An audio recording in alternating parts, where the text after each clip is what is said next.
안녕하세요. 피부과 전문의 한익병입니다. 오늘 매주 화요일날 여러분 뵙고 있죠. 한익병의 토크쇼. 오늘은 늘 제가 방송할 때 많이 얘기했던 지루성 피부염에 대한 얘기를 먼저 좀 하고 여러분들과 건강 상담을 하도록 하겠습니다.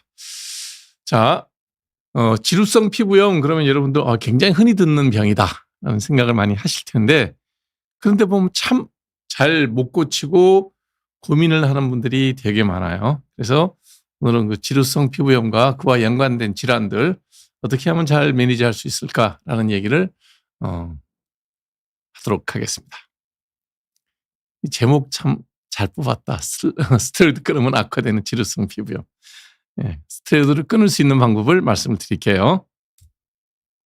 자, 지금 이제 사진을 볼 것 같으면 피지 분비가 왕성한 부위에 생기는 반복적인 습진, 딱 보시면 아시겠죠? T존 부위입니다. 예.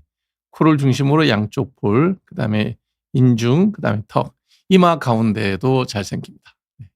그래서 지루성이라는 게 지자가 기름 지자고요. 루자가 눈물 루자입니다. 기름이 눈물처럼 많이 나오면 생기는 피부염, 이렇게 얘기하면 되겠죠. 보시면 사진에도 보면 이렇게 피지가 많이 나와서 얼굴이 이제 되게 기름져 보이죠. 오일리해 보이죠. 지금 홍영수님 들어오셨고 아까 윤희님 들어오셨고 굉장히 중요한 얘기를 이성현 님이 하셨는데요. 지루성 피부염과 루푸스는 어떻게 구분할 수 있는가요? 네, 굉장히 중요한 질문인데 이따가 다 설명드릴게요. 네. 그래서 대표적인 발병 부위가 T존 부위, 얼굴 기준으로 이마, 코, 양쪽 볼, 턱. 그래서 T존 부위 잘 생기고요. 그다음에 얼굴에서 이제 우리 피부에서 기름 많이 끼는 데가 어디죠? 두피. 그다음에 앞가슴. 그다음에 등의 윗부분. 아주 심한 경우에는 그 사타구니 부위의 회음부라 그러죠. 하복부의 그 허벅지 안쪽에 생기는 경우도 드물게 있습니다. 자, 호발 부위는 그런 거고요. 제일 흔한 거는 얼굴의 T존 부위입니다. 네. 그래서 이 병의 특징이 뭐냐면 이분은 이제 뭐 삭발했으니까 두피의 병변을 이렇게 볼 수 있는 거고요. 머리 긴 사람도 머릿속은 똑같습니다. 그래서 가려움증이 잘 동반되고요. 그다음에 붉은 자국 위에 하얀색 각질, 이제 인설이라 그러죠. 하얀색 각질이 일어납니다. 이 각질을 보고 대부분의 사람들은 내 피부가 건조하다라고 얘기를 하는데 잘못된 겁니다. 얼굴에서 각질 생기면 100명 중에 99명은 지루성 피부염이에요. 성인의 경우에. 미성년자들의 경우는 좀 다르긴 하지만 성인의 경우에 얼굴에 각질을 동반한 가려움증이 있다. 99%는 좀 그렇고 90%는 지루성 피부염이라고 보시면 돼요. 가려움증이 동반되고 이제 일반 환자들이 얘기할 때는 당긴다라는 표현도 많이 하고요. 조인다라고 표현하기도 하고 그렇습니다. 그래서 구진성 병변이라고 해요. 그러니까 튀어나온 것보다는 그냥 홍반이 그냥 평편하게 있는 경우가 더 많습니다. 그다음에 외이도에도 굉장히 잘 생겨요. 그래서 이비인후과에 가서 진료를 받아야 되는 경우도 있습니다. 호전과 악화가 반복되는데 이거는 원인 가서 또 얘기하죠. 그래서 이게 두피에서 생기면 지루성 두피염, 얼굴에서 생기면 지루성 피부염, 이렇게 이제 말이 바뀌는 것 뿐이지 질병의 속성은 똑같습니다. 여러분들 두피에 각질이 되게 두껍게 생겨서 비듬이 많이 떨어지면 지성이에요, 건성이에요? 전형적으로 지성 피부입니다. 그래서 샴푸도 지성용 샴푸를 쓰죠. 얼굴도 각질이 생기면 지성이다 이렇게 보시면 돼요. 그래서 지루성 피부염이 두피에 생기면 샴푸는 뭐 케토코나졸, 니조랄이라고 나오죠. 니조랄 샴푸를 쓰면 좀 도움이 되고요. 그다음에 이제 셀레늄 설파이드를 포함되어 있는 약용 샴푸를 써도 도움이 됩니다. 근데 뭐 이렇게 어렵게 약간 향이 안 좋거든요, 샴푸가. 이런 약용 샴푸들이 그냥 일반적인 지성용 샴푸를 쓰고 스테로이드 바르면 됩니다. 머리에 바를 수 있는 물약 형태로 되어 있는 로션 형태로 되어 있는 스테로이드 제제를 바르면 병 자체를 가라앉히는 데는 뭐 일주일이면 충분합니다. 그다음에 이제 얼굴이라든지 가슴이라든지 등에 있을 때는 피부 두께에 맞는, 얼굴은 좀 스테로이드 단계 중에서 약한 거. 왜냐하면 피부가 얇으니까. 목은 이제 조금 목에도 생기거든요. 목에 생겼을 때는 얼굴보다는 조금 한 단계 위. 가슴이나 등에는 이제 몸에 바를 수 있는 좀 센 거, 이런 것들을 쓰면 일주일 정도면 좋아집니다. 가끔 모낭염이 겹쳐져 있는 경우가 있는데 이럴 때는 여드름 치료를 함께 해야 되는 경우도 있습니다. 그래서 이제 스테로이드를 쓰게 되면 이게 일주일 발라서 문제되는 경우는 없어요. 하루에 2번 아침 저녁으로 일주일 뭐 스테로이드 좀 아주 강한 걸 썼다 하더라도 그걸로 문제될 건 없습니다. 근데 문제는 내 건강 관리가 안 되면 지속적으로 이 병이 재발합니다. 그러니 그때마다 스테로이드를 화장품처럼 그냥 아예 대놓고 바르려는 분들이 있어요. 원장님 좀 약 많이 좀 주세요. 그냥 이거 바르면 괜찮아요. 예, 바르면 괜찮죠. 근데 이거 계속 쓰면 지금 여기 설명드리는 피부가 얇아집니다. 그다음에 혈관이 확장이 돼서 실지령이 기어가듯이 이렇게 기어가는, 그다음 안면 홍조가 생길 수도 있고요. 그래서 장기간 쓰게 되면, 스테로이드를 장기간 쓰게 되면 부작용이 생기는데, 제가 환자분들에게 설명하는 거는 이렇게 설명을 잘 해요. 하얀 옷을, 하얀 면티라고, 이 면티도 좋고 브라우스도 좋고 흰색 깨끗한 옷을 한 벌 입고 있는데 매번 내가 거기다가 밥 먹을 때마다 된장 국물도 좀 흘리고 커피 마실 때마다 커피도 좀 흘리면 거기 이제 얼룩이 지겠죠. 그게 지루성 피부염이라고 이제 가정을 하자고요. 그러면 우리가 이 된장 국물, 그다음에 여기 커피 얼룩, 고추장도 하나 좀 떨어뜨리고 그러면 입고 다닐 수가 없잖아요. 그죠? 입고 다닐 수가 없으니 빨아야 됩니다. 그렇게 얼룩 진 게 지루성 피부염이에요. 근데 빠는 게 뭐냐면, 옷을 세탁하는 게 뭐냐면 스테로이드예요. 우리 뭐 그렇게 약간 특수한 세제를 써서 이렇게 깨끗하게 빨면 옷은 금방 빨 수 있죠. 얼굴에 스테로이드 바르면 지루성 피부염 금방 좋아져요. 그런데 식사할 때마다 제가 흘려요. 커피 마실 때마다 흘려요. 그럼 옷을 매일 빨아야 될 거 아니에요. 그럼 옷이 어떻게 되죠? 얼마 입지 않고 막 세탁기만 열심히 돌리다 보면 옷 자체가 너덜너덜해질 겁니다. 얼굴에 지루성 피부염이 자꾸 생겨서 스테로이드를 계속 바르면 피부가 너덜너덜해집니다. 피부가 좀 너덜해진다 그러면 표현이 그런가? 피부가 얇아지고 혈관이 늘어나서 얼굴이 빨개집니다. 그래서 이 지루성 피부염은 재발되지 않게 관리를 잘하는 게 굉장히 중요하다라는 걸 이제 설명드리겠습니다. 이따가 맨 마지막에 재발되지 않게 하는 법을 가르쳐 드릴게요. 그래서 스테로이드는 아주 심할 경우에만 짧은 기간, 대개 일주일 이내에 바를 때 확실히 바르고 끊을 때 확실히 끊어야 됩니다. 안정기에 들었을 때는 뭐 항진균제나 이런 거 항염제 쓸 이유가 없죠. 피부가 안정적이면 아무 일이 없잖아요. 그냥 두면 돼요. 자, 여기 이제 지루성 피부염을 가지고 있는 사람들의 생활관리법입니다. 일단 뭐 깨끗하게 하는 거는 기본이죠. 그러나 이 정도 갖고 되지 않아요. 피부가 청결이 한 달에 갖고 지루성 피부염이 안 새는 게 아니에요. 이 지루성 피부염이 생기는 가장 근본적인 원인은 면역이 떨어졌습니다. 면역. 내 몸의 면역이 저하가 되면 피지 분비량도 늘고 피부염도 생겨요. 그래서 근본적으로는 이런 외부적 요인을 깨끗하게 한다거나 이런 걸 하는 걸로 충분하지 않고요. 내 몸의 면역을 높이는 게 제일 중요합니다. 대표적으로 면역 떨어지는 질환이 이제 후천성 면역 결핍증이죠. 에이즈죠, 에이즈.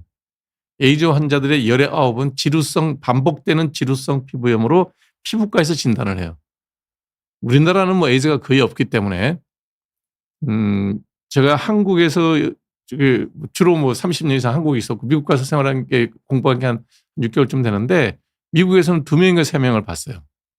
한국에서 30년 보는 동안에 2명 봤어요. 그러니까 이제 발생 빈도로 따지면 뭐 엄청나게 우리가 낮으니까 제가 환자분들에게 뭐 이렇게 피 검사해 봅시다 이런 얘기는 할 일이 거의 없어요. 제가 그때 에이즈 환자를 한국에서 진단했던 두 케이스는 뭐냐면 지루성 피부염과 대상포진이 두껍게 넓게 생긴 거예요. 왜냐하면 일반적인 대상포진은 신경절 한 줄이거든요. 폭이 얇아요. 물집이 잡혀도 띠가 얇게 생기는데 대상포진이 걸린 에이즈 환자들은 이게 한 3개 정도 아주 두껍게 물집이 쫙 많이 생겨요. 그 동시에 있어서 진단했던 케이스고, 또 한 케이스는 지루성 피부염이 있으면서 심하게 구내 궤양이 있는 사람, 그게 아마 헤르페스였겠죠. 그것도 구내염이 되게 심한 궤양이 있어서 진단했던 케이스. 두 케이스를 임상으로 보고 좀 이상하다, 피검사 해봅시다. 그래서 진단했던 케이스예요. 근데 중요한 건 뭐냐면 둘 다 지루성 피부염이 있다는 거예요. 그리고 그 양상도 굉장히 심해요.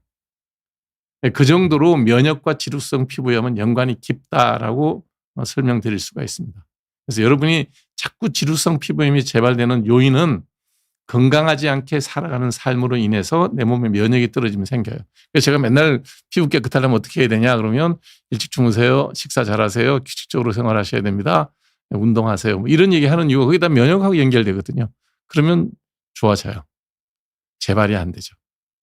그래서 지금 여기 설명드린 내용들은 전부 외부적인 요인. 기름기 많은 거 쓰지 마세요. 뭐 잘 씻어서 기름기를 잘 빼세요. 그 다음에 이제 여기 한 줄 얘기했죠. 피로, 스트레스, 음주, 과로. 여기 딱 한 줄로 줄이면 이게 면역입니다. 기름이 많이 나올 때는 뭐 비누 사용하는 거를 줄일래야 줄일 수가 없죠. 그래서 외부적인 그 피부염 자체는 바르는 스테로이드로 충분히 컨트롤이 가능한데, 이게 반복적으로 재발되게 되면 자꾸 스테로이드를 쓰게 되는 일이 생겨서 이런 부작용이 생긴다는 거예요. 이게 하루 이틀이 아니라 한 20년쯤 그런다고 생각해 보세요. 그러면 20대 초반에 지루성 피부염 생기기 시작해서 40, 50대면 이런 일이 생기죠. 그래봐야 그 40, 50이면 요즘에는 뭐 청년인데 앞으로도 한 40년, 50년 더 살아야 되는 나이인데 얼굴이 이렇게 빨개지고 피부 위축이 오면 안 되잖아요. 그래서 재발되지 않게끔 피로, 스트레스, 음주, 과로. 이게 그냥 한마디로 얘기하면 이게 다 면역과 연결되는 얘기입니다. 이게 제일 핵심적인 얘기다. 그래서 스테로이드를 최소한으로 쓸 수 있게끔 몸 관리를 잘해서 병이 안 생기게 해야 된다, 라는 설명을 드립니다. 예, 이자승님 얘기한 거 지금 장시간 연고를 사용하고 위축된 피부는 되돌아오지 않습니다. 되돌아오지 않아요. 그렇기 때문에 이런 변화가 생기면 영구적인 변화라고 보시면 돼요. 그래서 절대로 스테로이드를 오용, 잘못 써도 안 되고 남용해서도 안 됩니다. 앞서 질문 주셨던 누구였죠? 예, 이승현님인데 루푸스랑 어떻게 구별하냐? 지루성 피부염은 이렇게 보면 기름이 껴서 기름 낀 거 보이죠? 그다음에 인설이 되게 많아요. 그다음에 병변이 루푸스는 전형적으로 이렇게 양쪽 볼에 나비 모양으로 여기만 딱 생깁니다. 근데 인설이 없어요, 루푸스는. 그다음에 가려움증이 없습니다. 그래서 임상 갖고 구별을 할 수 있는 거는 그런 방법이고요. 그러면 이제 의심되면 피검사 해야죠. 그러면 이제 루푸스는 혈액으로 진단하는 거거든요. 혈액 검사상 이상이 있다 없다로 이제 구별할 수가 있죠. 그래서 피부과에서 내과 진단을 많이 하는 거는 눈에 보이는 게 있으니까 이런 피부 양상이 보이면 내과적으로 어떤 질환이 있더라라는 걸 이제 많이 찾아낼 수 있습니다. 그래서 자세히 보면 내과의 진단을 먼저 할 수가 있죠. 예를 들면 쭈쭈가무씨 같은 경우에도 심하게 발열이 생기고 혈뇨가 나오기 전에 벌레 물린 자리에 에스카라는 게 딱 생기거든요. 그거 보고 먼저 진단할 수도 있어요. 그러면 테트라사이클린 계통의 항생제 쓰면 잘 듣죠. 피부과는 내과 질환을 조기 진단하는데 꽤 도움을 줄 수 있습니다. 그다음에 이제 뭐 이런 것도 있죠. 등이 되게 아파서 와요. 등이 되게 아파서 왔는데 등이 되게 많이 아프게 탁탁 두드려서 콩팥 부위가 아프면 되게 비뇨기과로 콩팥 결석 이렇게 해서 이제 일단 엑스레이 찍고 이제 입원을 합니다. 되게 아프니까. 엑스레이 찍어봤더니 돌이 안 보여. 콩팥의 돌은 엑스레이 잘 나오거든요. 이 담석은 엑스레이 찍어도 잘 안 나오고 초음파를 봐야 되는데 이 콩팥에 있는 돌은 엑스레이 찍으면 하얗게 탁탁탁 잘 보여요. 근데 안 보여.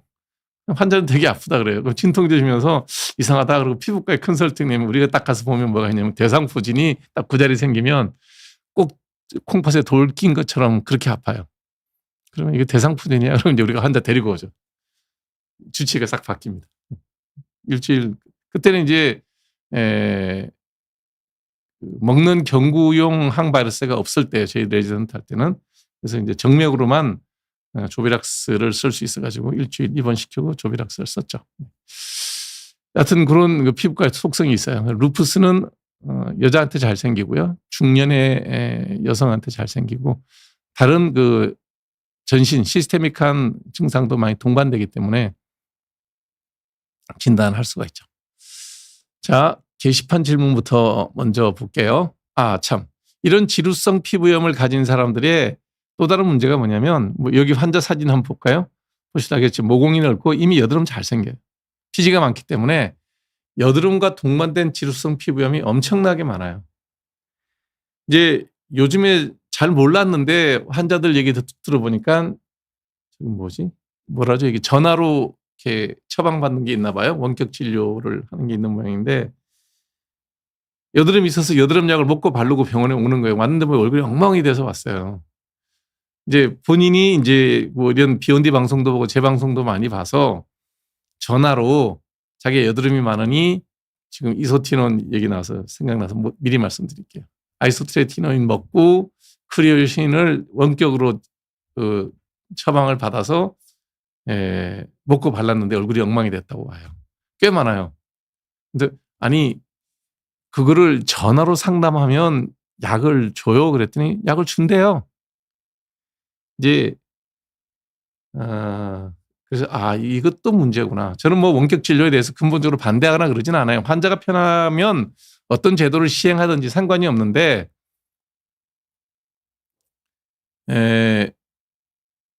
이제 이 환자가 뭐냐면 지루성 피부염도 있고 여드름도 있는 환자인 거죠. 근데 그런 경우에 크리오신 바르면 얼굴 뒤집어지거든요. 그래서 피부과 전문의들이 보면 이렇게 이 집 얼굴에 지금 지루성 피부염 있고 이렇게 피지 많고 여드름 좀 생겨 있는 그런 양상으로 보면 지루성 피부염부터 먼저 고치라 그래요. 일주일 정도 스테로이드를 발라서 피부염을 먼저 가라앉혀야 된다. 생활 똑바로 하고 저기 피곤하지 않게 일찍 자고 잔소리 좀 하고 일주일 뒤에 빨간 거 가라앉으면 여드름약 그때부터 먹고 발라야 됩니다라고 설명을 해주고 일주일 뒤에 보자 그러거든요. 이 환자는 그걸 모르는 거죠.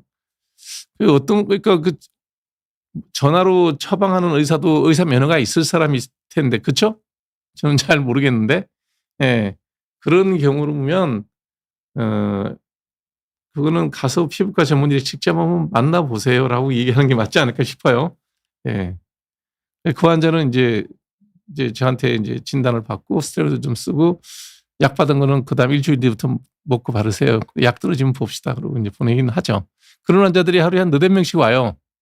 그래서 이게 가격이 진료 비용이 싼지 뭐가 있는지 편해서 그런 건지 모르겠는데 하여튼 저는 원격 진료를 한다 하더라도 자주 다니던 병원에서 약을 이렇게 다시 받는 정도라면 모를까 초진을 그렇게 얼굴 엉망을 만드는 일은 안 했으면 좋겠다. 여러분들이 이제 그걸 다 알아서 병원을 이용할 때 가격만 갖고 제가 늘 얘기할게요. 하잖아요. 싼 건 비지떡입니다. 싼 건 빈대떡은 맛있지만 비지떡은 맛없어요. 가격으로 갖고 모든 걸 결정하려고 그러지는 마시라는 거예요.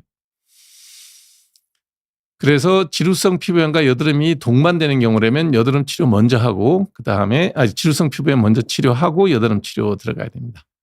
그다음에 이제 또 하나가 뭐냐면 두피에 생기는 경우인데 뭐 두피에 이렇게 지루성 피부염이 생기는 경우도 있지만 두피에 건선이 생겨도 증상이 비슷해요. 건선. 소레아시스라고 하는 거예요. 소레아시스라는 건선이 두피에 생기면 그거 역시 지루성 피부하고 양상이 아주 비슷합니다. 그래서 감별을 꼭 해줘야 돼요. 물론 뭐 두피에 지루성 피부염이나 건선이나 바르는 약 쓰는 건 똑같은 약을 쓰지만 다른 건선의 경우에는 전신질환이기 때문에 다른 피부에 동반되는 문제도 확인해야 되고, 그다음에 이제 건선의 관절염이라든지 게 동반되는 경우도 많으니까요. 그런 것도 확인해야 돼요. 그런 것들까지 좀 신경 써서 지루성 피부염을 치료하면 되겠습니다. 자, 게시판 질문부터 볼까요? 이소티논을 6개월 먹고 6개월 먹었으면 180개 먹은 거예요. 많이 먹었습니다. 2년치 먹은 거예요.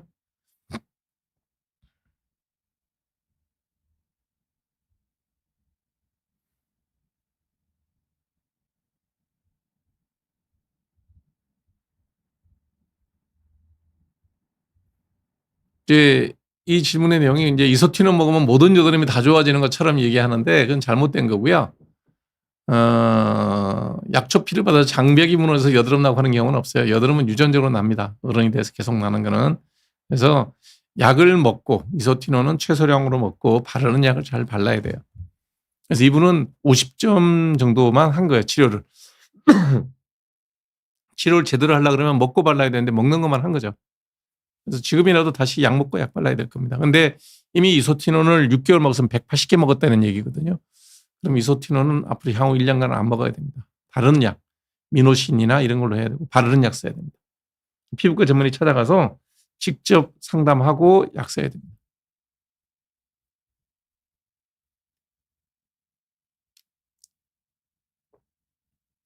네, 아토피 똑같아요. 아토피도 유전병이에요. 유전병인데 아토피도 내 전신 면역이 안 좋아지면 무조건 뒤집어집니다. 그러니까 늦게 자면 무조건 아토피는 뒤집어져요. 제가 아토피 있는 분들에게 요즘에는 아토피가 주사제가 나온 게 있어요. 트램피어인가? 심한 아토피는 트램피어라고 이뮤노모듈레이터가 나온 게 있어요. 그걸 쓸 수는 있지만 기본적으로 본인 관리가 안 되면 아토피 못 고칩니다. 일찍 자고 일찍 일어나야 되고요. 약 먹어도 뭐 당연히 효과 떨어지고요. 그래서 30대 아토피 심하다 그러면 전신이 아주 심하다. 그리고 비염이 있다. 비염도 잘 생기거든요. 동반해서 결막염도 잘 생기고 천식 있는 경우도 있고. 그러면 대학병원에 가서 이뮤노모듈레이터 처방이 가능한지 그런 것도 확인해 보시는 게 좋을 겁니다. 기본적으로 본인은 생활을 딱 정말 남자들 군대 생활하듯이 해야 됩니다. 10시에 자고 6시에 일어나고 규칙적으로 생활해야 됩니다.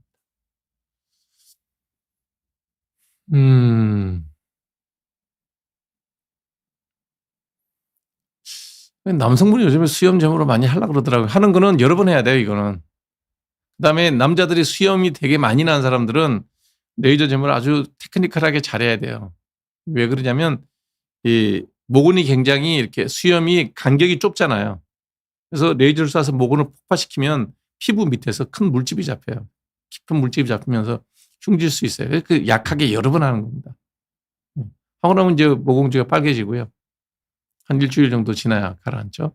그거를 뭐 한 달 간격으로 한 20, 30회 정도 한다고 생각하고 서서히 해야 됩니다. 저는 뭐 남성분이 수염 제모 얘기하면 그냥 면도하세요. 그래. 네.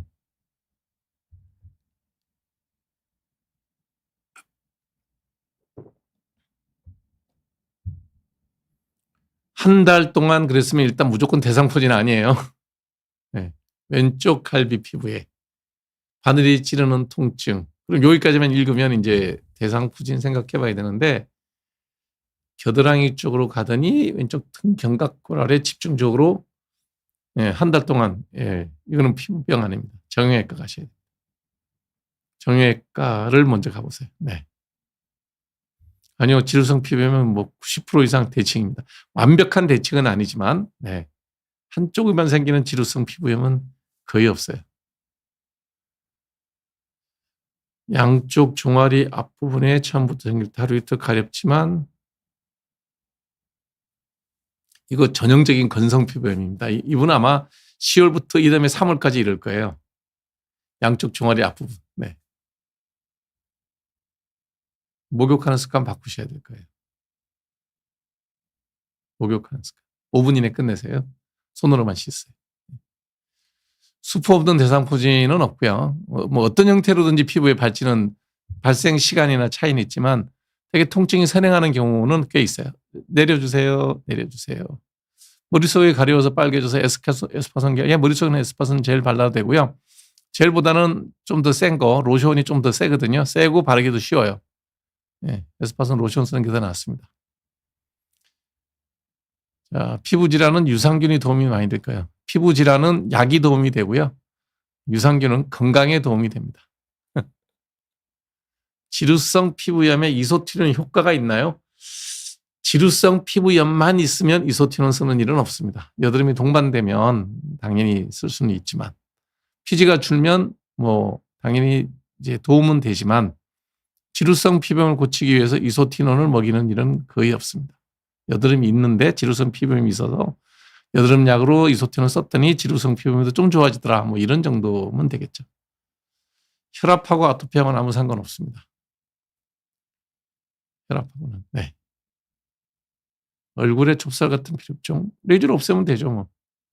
노화로 생기는 거기 때문에 체질입니다. 긁으면 두드러기 되는 게 이게 이제 우리 흔히 말하는 피부 묘기증이라는 거예요. 만성 두드러기 일종인데 그냥 뭐 한 2시간이면 가라앉으니까 둬도 되고요. 너무너무나 이게 불편하다. 그러면 뭐 하루에 한 개씩 항히스타민 이제 먹고 사는 건데요. 그냥 지내셔도 별일 없습니다. 나쁜 거 아닙니다.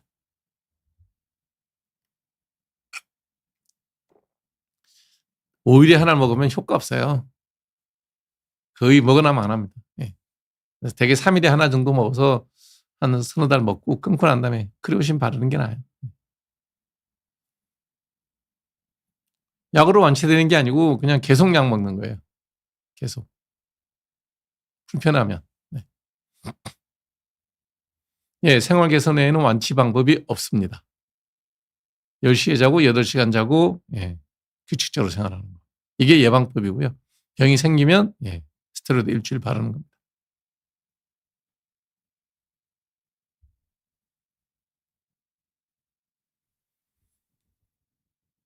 무슨 얘기인가요? 52세 여성 입술의 일부분과 양 입꼬리가 튼다고요? 저거는 구순염 구강염이라 그래요. 예. 케일라이티스, 앵귤라 케일라이티스, 원인 스트레스입니다. 원인 스트레스. 그러니 약 바르면 그때뿐이에요. 하나는 스테로이드, 하나는 항생제거든요. 갈라진 거는 이제 항생제하고 같이 발라 그러고 입술에는 스테로이드 발라 그러는 거거든요. 바르면 좋아지는데요. 예. 생활 습관 안 바뀌면 계속 반복될 거예요.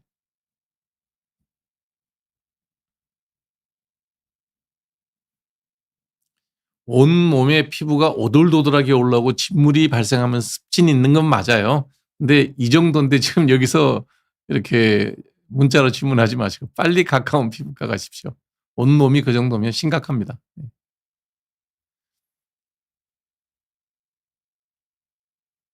피지낭종이 생길 때 대학병원 피부외과에서도 하고요. 외과에서도 하고요. 동네 외과에서도 해요. 네. 어디서 하셔도 상관없습니다.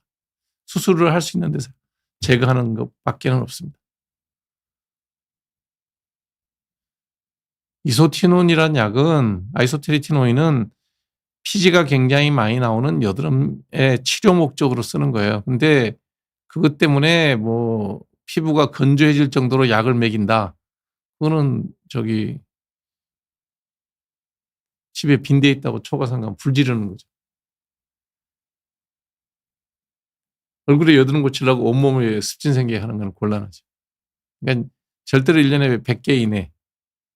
그러니까 아이소트리티노인을 제가 이제 약을 굉장히 많이 쓰는 사람인데 주로 쓰는 인디케이션이 뭐냐면 6월부터 10월까지 주로 써요. 6, 7, 8, 9, 10. 그때가 우리나라 제일 덥고 기온이 높을 때예요. 그때가 피지 많이 나와요. 그래서 여드름이 있어도 6, 7, 8, 9에 주로 쓰고요. 그다음에 좋아지면 약 바르고 쓰라 그러죠. 바른 약만 바르면 그 부위만 작용하니까요. 먹으면 전신에 작용 다 하고. 10월 지나면 우리나라 또 건조해지잖아요.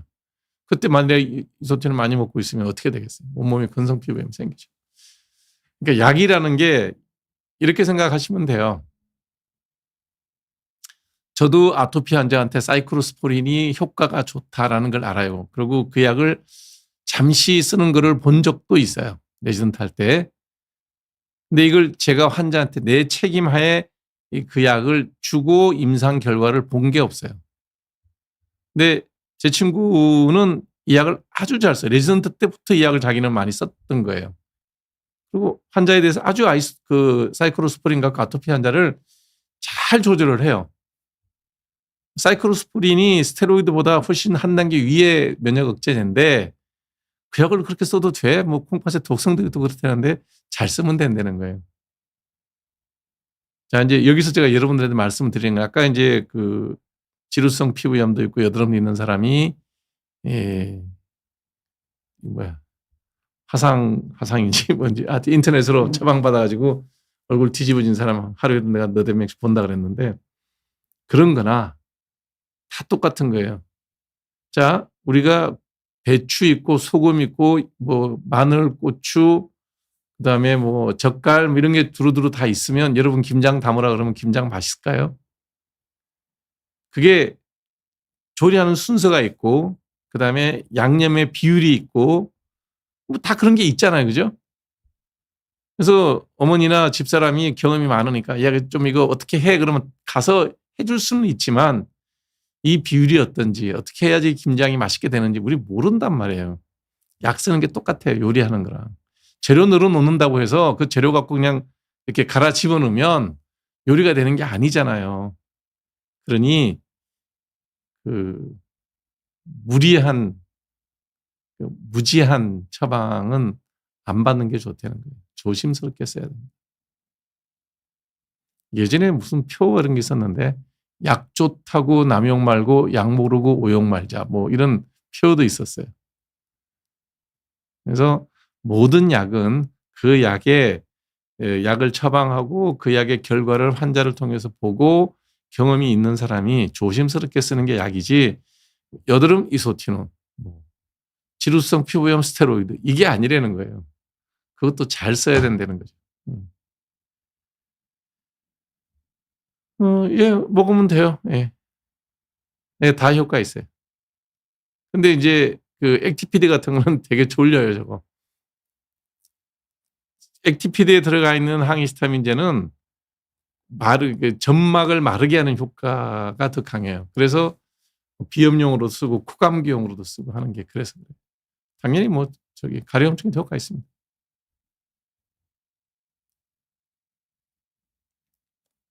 네, 함포진이라고 예, 규칙적인 생활이 안 되고 면역이 깨지면 생기는 맞습니다. 그러니까 실제로 제가 피부과 환자를 보면 제가 이제 100명 이상 매일 이제 진료하면 100명 이상 봐야 되는데 이 지금 제가 하고 있는 요 잔소리 있잖아요. 일을 해야 될 사람이 한 20-30명은 돼요. 몇 시에 자요? 몇 시간 주무세요? 뭐 이 얘기를 예, 최소한 30%는 해야 돼요. 그 정도로 많습니다. 이런 얘기를 하면 야, 나도 알아. 형편이 되니까 못 자는 거지. 예, 형편을 바꾸든지 포기해야하고 내 건강을 챙기는 게 중요하다는 겁니다. 특히 40이 넘어가면 건강에 대해서 따로 신경을 써야 됩니다.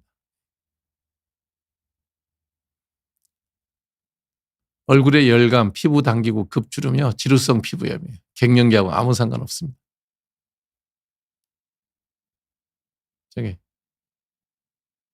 여성분들이 얼굴이 뭐 변화가 생기면 모든 걸 갱년기 탓하는데 그거 별 영향 없어요. 갱년기 때문에 피부에 병 생기는 거요? 거의 없어요. 발 뒤꿈치 두꺼워지는 거? 뭐 그 정도 연관이 있겠다. 피부과에서는. 나머지는 다 노하고요. 얼굴에 열감 있다 하지 피부염 있는 거예요. 주사 피부염 아니면 지루성 피부염 있는 거예요. 당긴다 지루성 피부염이에요. 주름은 노화죠. 재생크림 갖고 안 됩니다. 약 써야 됩니다.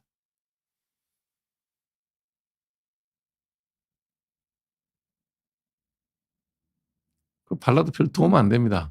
이 사타구니에 습진이 생겨서 착색이 심하게 생긴 경우라면 그냥 그 저기 뭐라 그래야 되나 티니아 크루리스 폐음부에 생기는 무좀인데요.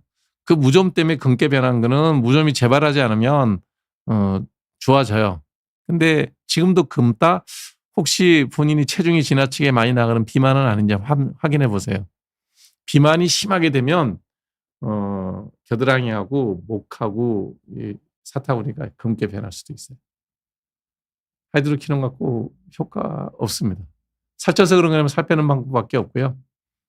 그다음에 회음부 습진이나 뭐 거기에 곰팡이 있어서 생겼던 거라면 웬만하면 시간 지나면 좋아지거든요. 그러니까 오래됐는데 안 없어졌다. 예. 비만하고 연결돼 있을 가능성이 있습니다. 갑상선 암 수술하고 손에 물집하고는 상관없어요. 예. 이거는 뭐 손에 한포진 생기는 거는 대부분 다 저게요. 스트레스, 수면 부족. 손발 다한증은 수술하는 방법 없습니다. 본인이 생활을 잘못해 생기는 건 아니고요. 체질적으로 생긴 건데 아주 심하지 않으면 보톡스 맞는 것도 한 방법이고요. 아주 심하면 교감신경 절제술 수술하는 것도 방법입니다. 그냥 제거하면 되죠. 예. 승모증 있으면 뭐 레이저를 해도 되고요. 예. 수술적인 방법으로 제거해도 되고요. 전기침을 넣어서 제거해도 되고요. 화폐상 습진이 스트레스예요. 색초 침착 생기면 3년 갑니다. 지금 오늘 뭐 이상하게 지루성 피부 얘기하다 보니까 쭉 이제 연결되는데 대부분 지금 화폐상 습진의 원인 스트레스 면역 결핍이고요. 한포진 잠 못 자고 스트레스 받으면 생겨요. 지루성 피부염 네 똑같습니다.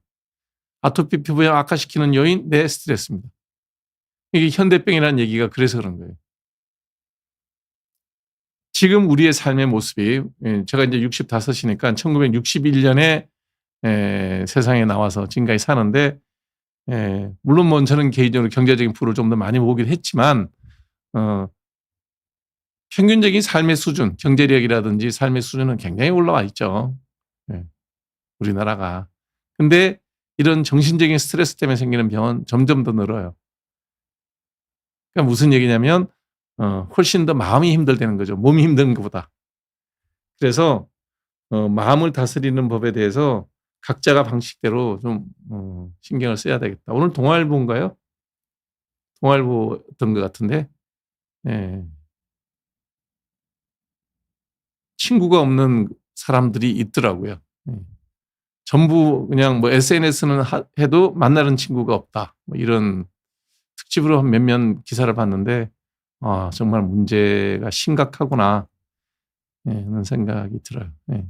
그래서 어떻게 하든지 본인이 갖고 있는 정신적인 스트레스를 긍정적인 방법으로 극복하는 법을 여러분들이 찾아야 될 거다. 누가 해결해 주지는 못해요. 뭐 서울시에서 와서 상담하고 커피 마시는 공간을 만들어 준다는데 그런 정도의 인간관계로 내가 다 외로움이 없어질까? 뭐 그러진 않을 것 같거든요. 키미 40대 후반 도미나 크림 뭐 저기 안전한 범위 내에서는 하시죠. 그보다 좀 더 이제 센 거 쓰고 싶으면 병원 와서 멜라논 크림 처방받으면 되고요. 그래도 좀 더 뭔가를 하고 싶다 그러면 이제 레버라이트 레이저 토닝 하면 되죠. 아주 급한 일이 있어서 좀 더 깨끗하면 좋겠다 그러면 먹는 약도 있습니다. 오래 먹을 약은 아니지만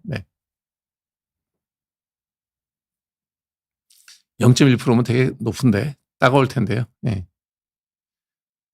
한 5배 정도 희석해서 쓰세요. 5배. 그러니까 5분의 1 정도. 여러분들이 자꾸 이게 질문을 올릴 때 내가 병이 있는데 화장품으로 고치겠다는 거예요. 전혀 안 됩니다.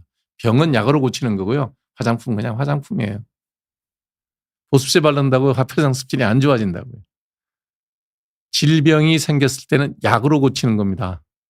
화장품은 아무리 발라봐야 다 소용없습니다. 그러니까 피부병을 여러분이 가볍게 보는 거예요. 뭐 화장품 좀 바르면 나아지지 않을까. 그건 이제 희망 사항이고요. 피부에 병 생기면 약으로 고치고요.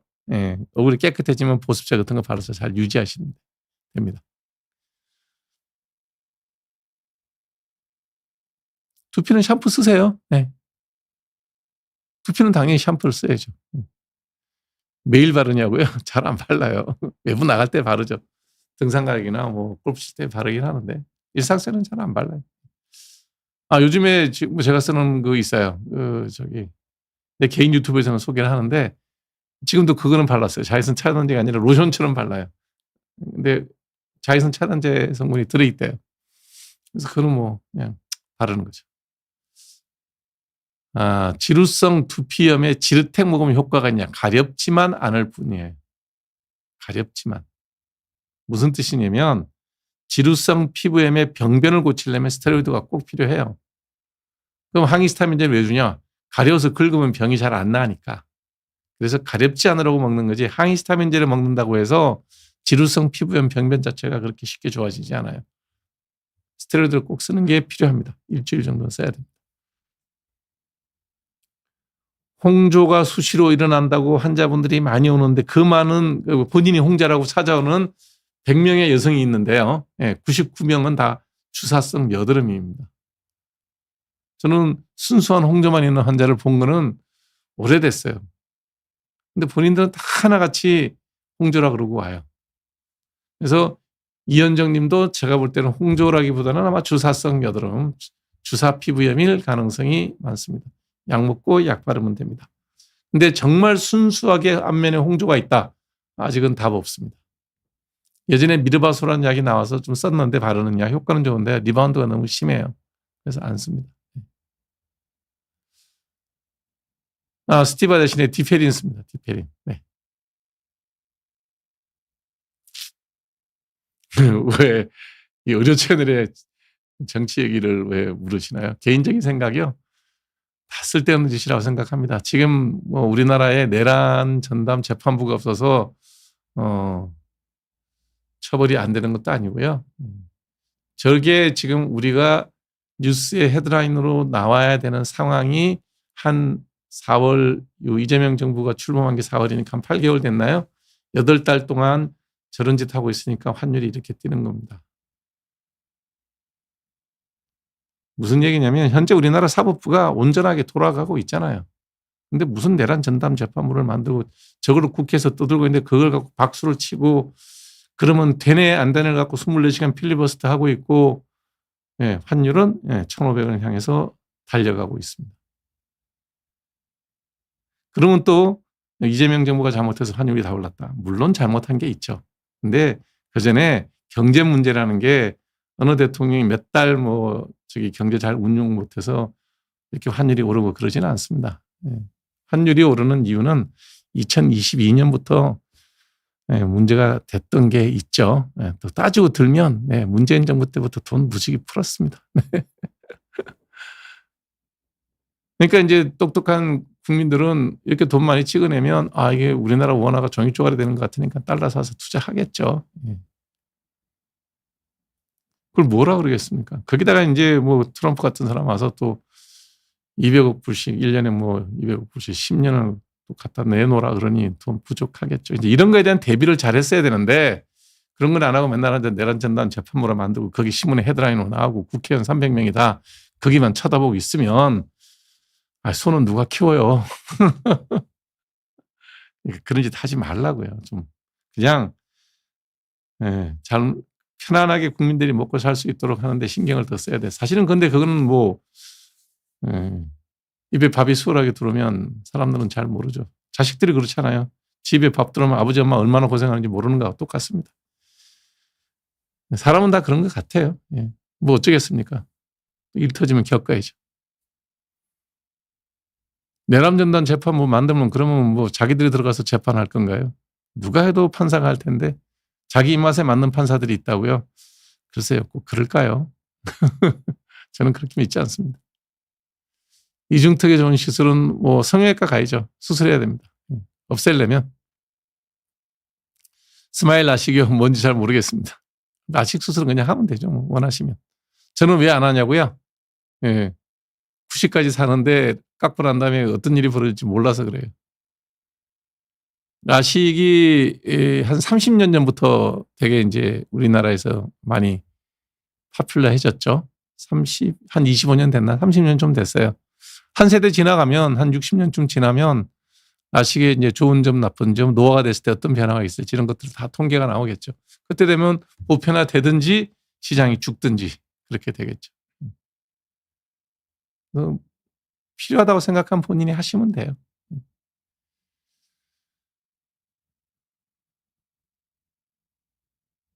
단백질 섭취가 부족할 정도로 못 먹는 사람이 있나요? 우리나라에서? 그 정도로 못 먹는 사람은 없는 것 같은데. 베지테리언이라 하더라도 두부 먹고 뭐 그러면 그것 때문에 피부가 회복이 안 되고 뭐 이런 정도의 경우는 없어요. 영양에 대해서 지나치게 예민할 필요 없어요. 새끼 밥 잘 먹으면 별 문제 없습니다. 너무 씻어서 그래요. 손톱 갈라지고 손톱 집에 손가락 벗겨지는 거예요. 너무 씻어서. 요즘 환자 많아요. 좀 제발 좀 하루에 3번만 씻어요. 하루에 3번만. 그리고 씻는 것도 좀 대충 좀 씻으세요. 그냥 우리 샤워기에 수도꼭지 물 틀어놓고 한번 손으로 헹구면 되지. 화장실 한번 갔다 오는데 10분씩 씻는 분들이 있더라고요. 뒤에서 보고 있으면 야 대단하다. 저도 이제 뭐 저기 상가 건물에 이제 병원에 들어가 있으니까 거기 어떤 분 씻는 거 보면 남자인데 뭐 화장실에 갔다가 이제 소변을 보고 나면 저도 이렇게 뭐 손에 소변이 좀 묻고 그러니까 이게 물 틀어놓고 한번 쓱 이렇게 헹구고 나올 정도는 있죠. 그 정도는 해야 될 거 아니에요. 그죠? 나도 좀 찝찝하고. 그거 하려고 이러고 있는데 하여튼 내가 들어갈 때도 손 씻고 있었는데 내가 자크 올리고 뒤에 거의 서 있는 동안에도 씻어요. 아, 병이다. 그리고 뭐 내 방에 가서 휴지로 닦고 말죠. 적당히 씻고요. 핸드크림 자주 바르고요. 씻지 마세요. 하루에 3번만 밥 먹기 전에 씻으면 됩니다. 낭종이 있어 그래요. 수술해야 됩니다. 자연스럽게 안 없어집니다. 사이즈가 줄었다 커졌다. 예. 요거에만 있을 뿐이지 예. 자꾸 커지고 문제가 되면 수술해서 제거해야 됩니다. 사이즈가 작아서 별 문제 되지 않으면 그냥 둬도 되고요.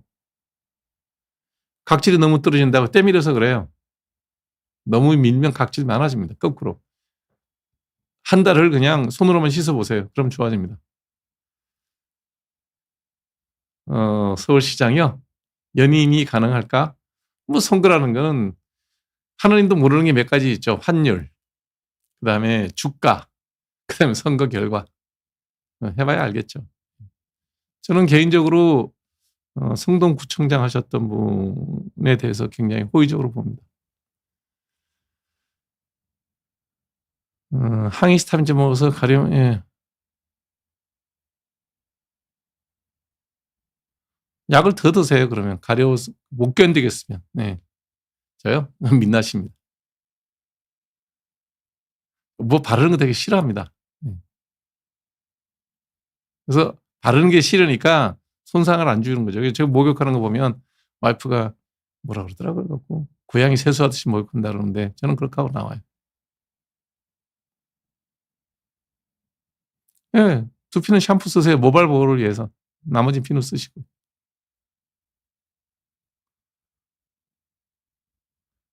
안 바를 때도 많고요. 하나 바르는 거는 그냥 저기 로션 같은 자외선 차단제 하나 발라요. DBR이 뭔지 모르겠는데 그게 에스트로겐이면 대개는 좋아지는데 DBR이 에스트로겐이면 근데 그게 프로제스테론이면 여드름 심해져요. 상품명이라서 내용은 모르겠습니다. 아니요 그냥 뭐 예, 능력 있으면 일반인 사람들 많이 했으면 그냥 해도 돼요. 상관없어요. 예.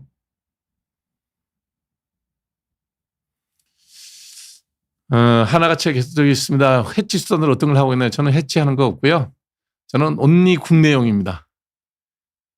물론 제가 이제 경제에 대한 공부, 뭐 이거는 이제 세상 공부를 하는 거고 경제 공부하는 거고 정치 공부하는 거, 역사 공부하는 거 다 이제 같은 공부를 할 뿐이지 집사람이 그래요. 왜 네 돈을 관리하는데 왜 원화가 떨어진다는 얘기를 그렇게 하면서 달러로 왜 안 바꾸냐 그래서 아 몰라 나는 그냥 공부한 거지. 그걸 갖고 왜 내가 은행 가가지고 내 뭐 좀 있는 돈을 원화를 달러로 바꾸고 이런 일을 내가 왜 해야 돼? 이런 게 제 생각입니다. 이게 게을릅니다. 네. 뭐 이렇게 투자하는 거 되게 투자도 여러분 이제 하시는 분들 보면 되게 부지런하잖아요. 은행 가는 거 귀찮고요. 그다음에 경제 교과서를 읽는 건 읽는데 그 주가 차트 보라 그러면 아주 그냥 못 보겠더라고요. 그러니까 할 수 있는 사람들은 하는 거고 이것도 재주구나.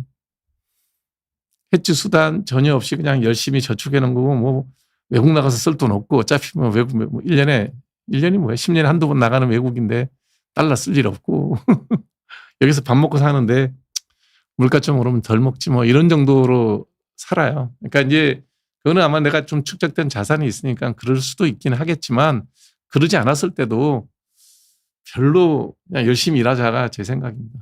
저는 사실 경제가 두 개로 움직이죠. 자산, 금융으로도 하나 움직이고 하나는 실물로 움직이죠.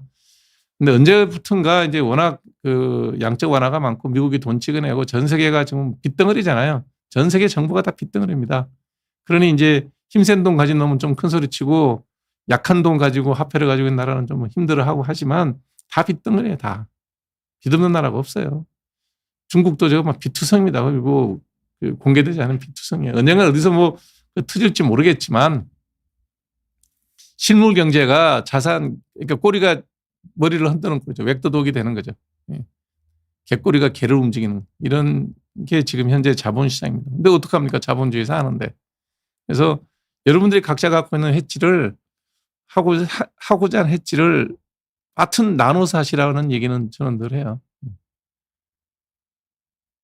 예를 들면 지금 사람들은 우리가 뭐 IMF 간다 뭐 이런 얘기까지 막 얘기하는 분인데 저는 그렇게까지 모르겠어요. 뭐 이런 얘기하면 좀 그렇긴 하겠지만 우리가 현재 가지고 있는 경제 기초 체력 갖고 IMF에 구제금융 가야 될 만큼 원화가 오른다? 뭐 원화가 좀 더 올라서 그냥 저기 할 수는 있겠죠. 목표라는 그 원화 1,500이면 1,500, 뭐 1,450이면 1,450 이거를 방어는 못할 수는 있어요. 냅두면 뭐 1,600 가겠죠. 그러면 좀 불편하긴 하지만 계속 그럴까요? 저는 그렇게는 안 봅니다. 강달러가 계속될 건 아니고요. 분명히 미국도 자체적으로 어떤 변화를 모색하고 있고 그 변화의 모멘텀은 아마 파월 의장이 끝나고 다음번 연준 의장이 누가 되는지가 중요한데 뭐 트럼프가 찍어놓은 사람은 별명이 왕비둘기랍니다. 왕비둘기. 그냥 비둘기가 아니고요. 왕비둘기랍니다. 본인이 연준 의장에 지명이 되면 기꺼이 맡을 의사가 있고 맡으면 바로 0.5% 빅스텝으로 금리 내리겠다는 사람입니다. 그러면 좀 낫지 않을까요? 그러니까 이런 변수들은 되게 많더라 이거죠. 그러니까 그냥 조목조목 나눠서 달러도 좀 사시고 돈이 좀 있으면 금도 조금 사시고 그다음에 또 비트코인 좀 떨어졌다니까 조금 사놓으시고 뭐 이렇게 나눠 놓으시면 뭐 어느 하나 걸리면 본전은 하는 거죠. 해지라는 게 원래 그걸로 돈을 버는 게 아니라 손해 안 보는 거니까 그렇게 하시면 좋을 것 같습니다. 유튜브요? 제가 보는 유튜브는 굉장히 이제 딱 정해져 있습니다. 물리 공부하는 유튜브 보고요. 그다음에 역사 공부하는 거 보고요. 그다음에 경제 유튜브 보고요. 천문학 좀 보고요. 제가 좋아하는 쌤들은 한 번씩 다 모셨잖아요. 누구야?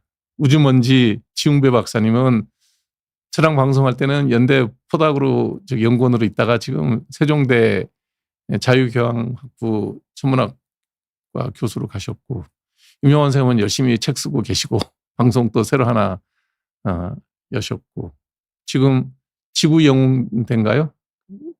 KT 이제 국방TV에서 지구영웅전이라고 하는데 보시면 뭐 역사책 한 권을 이렇게 그냥 1시간 안에 요약을 해주네 뭐 이런 느낌이죠.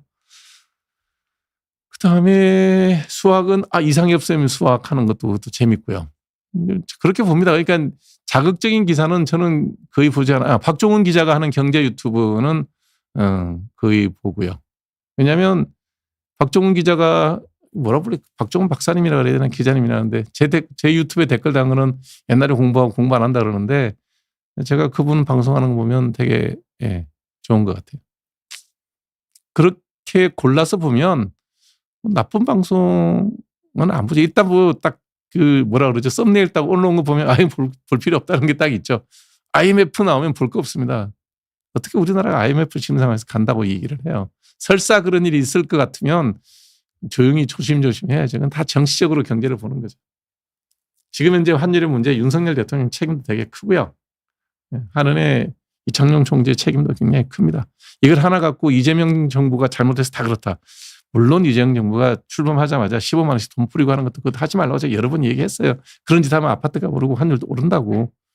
그러니까 다 잘못한 거지 그걸 꼭 찍어서 저 사람 잘못이다. 그렇게 얘기하는 건 곤란하다는 거죠. 성격과 우울함 유전적으로 타고난다. 세상 모든 우리가 만들어질 때 우리가 인간이라는 생명이 모든 생물의 그 만들어지는 과정은 그 DNA의 제복제거든요. DNA가 이렇게 더블 스트랜드로 되어 있는데 그걸 딱 가운데 해서 암수가 다시 만나서 재복제 되는 거예요. 이제 하등한 동물은 자기 복제를 하고.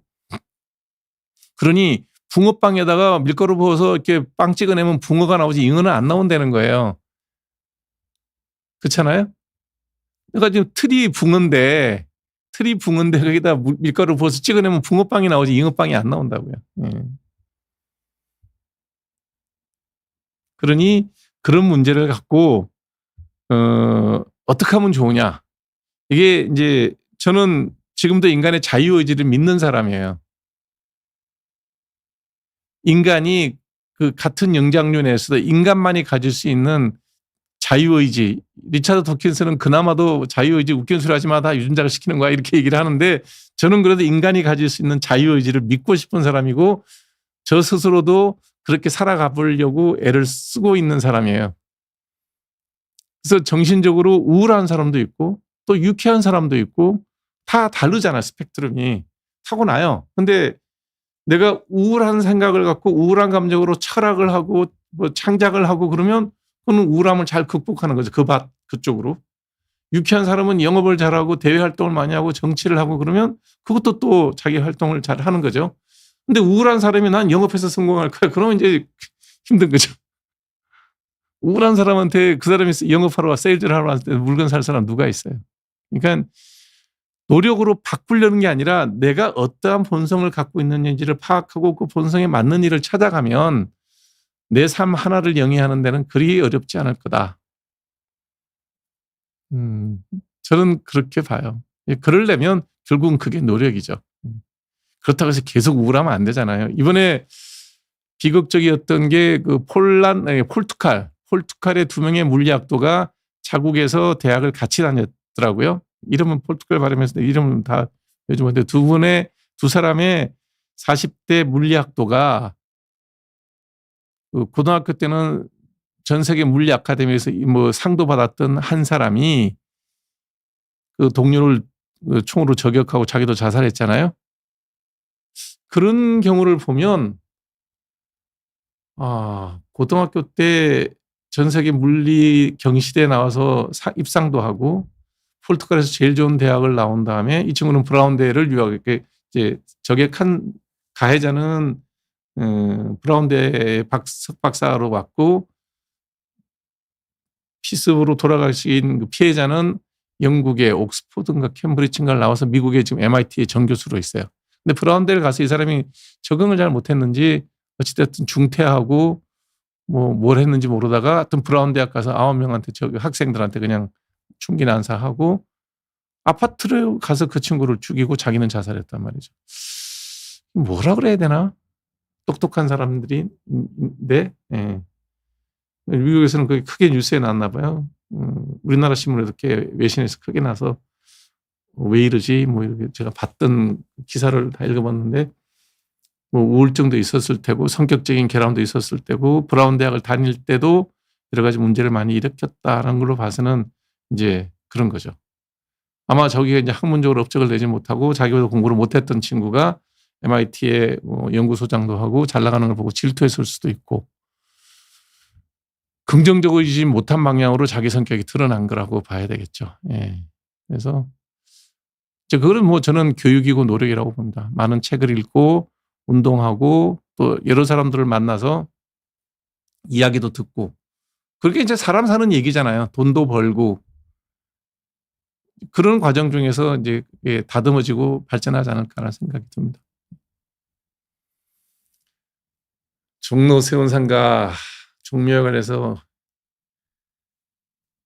법대로 하면 되는데 법을 자꾸 바꾸니까 문제죠. 법대로 하면 됩니다. 뭐 저는 세운상가를 갈 때마다 이게 서울 시내에 이렇게 계속 있는 게 옳은 일인가.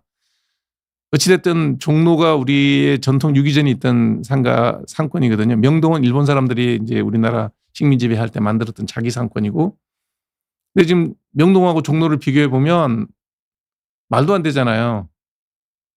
그럼 종로는 왜 저렇게 돼 있느냐? 뭘 하려면 자꾸 이런 식으로 이제 뒷발목 잡는 거죠. 종묘가 중요하냐? 중요하죠. 그럼 종묘가 중요하냐? 세운상가에 살아가고 있는 사람이 더 중요하냐? 그러면 여러분 물어보십시오. 조상 모시려고 내가 그렇게까지 힘들어서 되겠습니까? 조상도 모실만 할 상황에서 모시면 되고, 실제로 뭐 조감도를 이렇게 얼른 봤는데 일본의 천황가 앞에도 보면 높은 건물 많거든요. 예, 살아있는 천황가 앞에도 보면 높은 건물 많아요. 조율해서 지으면 되죠. 그러나 개인이 갖고 있는 사유재산에 대해서 권력자 하더라도 너무 많은 감독을 하는 거는, 감시 감독하고 피해를 주는 거는 안 된다. 그다음에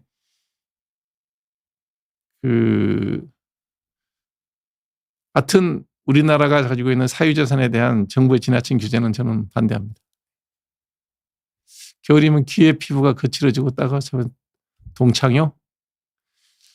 지금 우리 사회에서 동창 걸릴 만큼 문제가 되게 일하는 분이나 그런 분은 거의 없다고 봐요. 심하게 하잖아요. 밖에서 일하시는 분들. 동창은 아닐 겁니다. 일단. 제 30년 피부과 의사 경험에 동창 본 적 없습니다. 무슨 병인지 모르겠지만 아닌 것 같아요.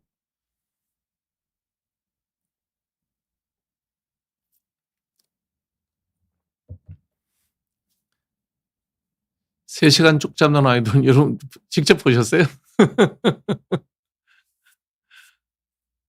TV만 틀면 나오는 연예인 MC 그분 스케줄이 그래도요 그렇게 뭐 잠 못 자고 이렇게 그러지는 않아요. 피부 좋은 거는 타고난 거고요.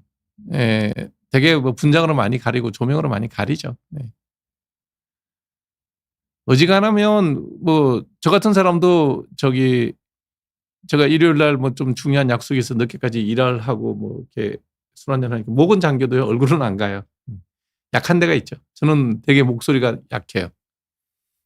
성대 부분이나 인후 부분이 약해요. 그래서 저는 뭐 몸이 불편하면 제일 먼저 편안한 데가 목 잠기고 열라고 하는 게 이제 제 약점이죠.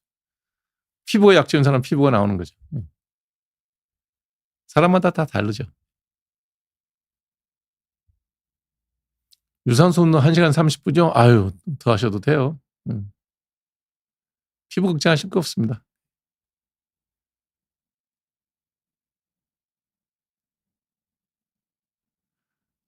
아직 제가 할 일이 많습니다. 환자도 봐야 되고. 방대한 지식은 뭐 신문을 통해서 많이 배웠죠. 네. 역사 유튜브를 하기에는 역사를 좋아하는 사람이고요. 제가 그걸로 유튜브 할 생각은 없습니다.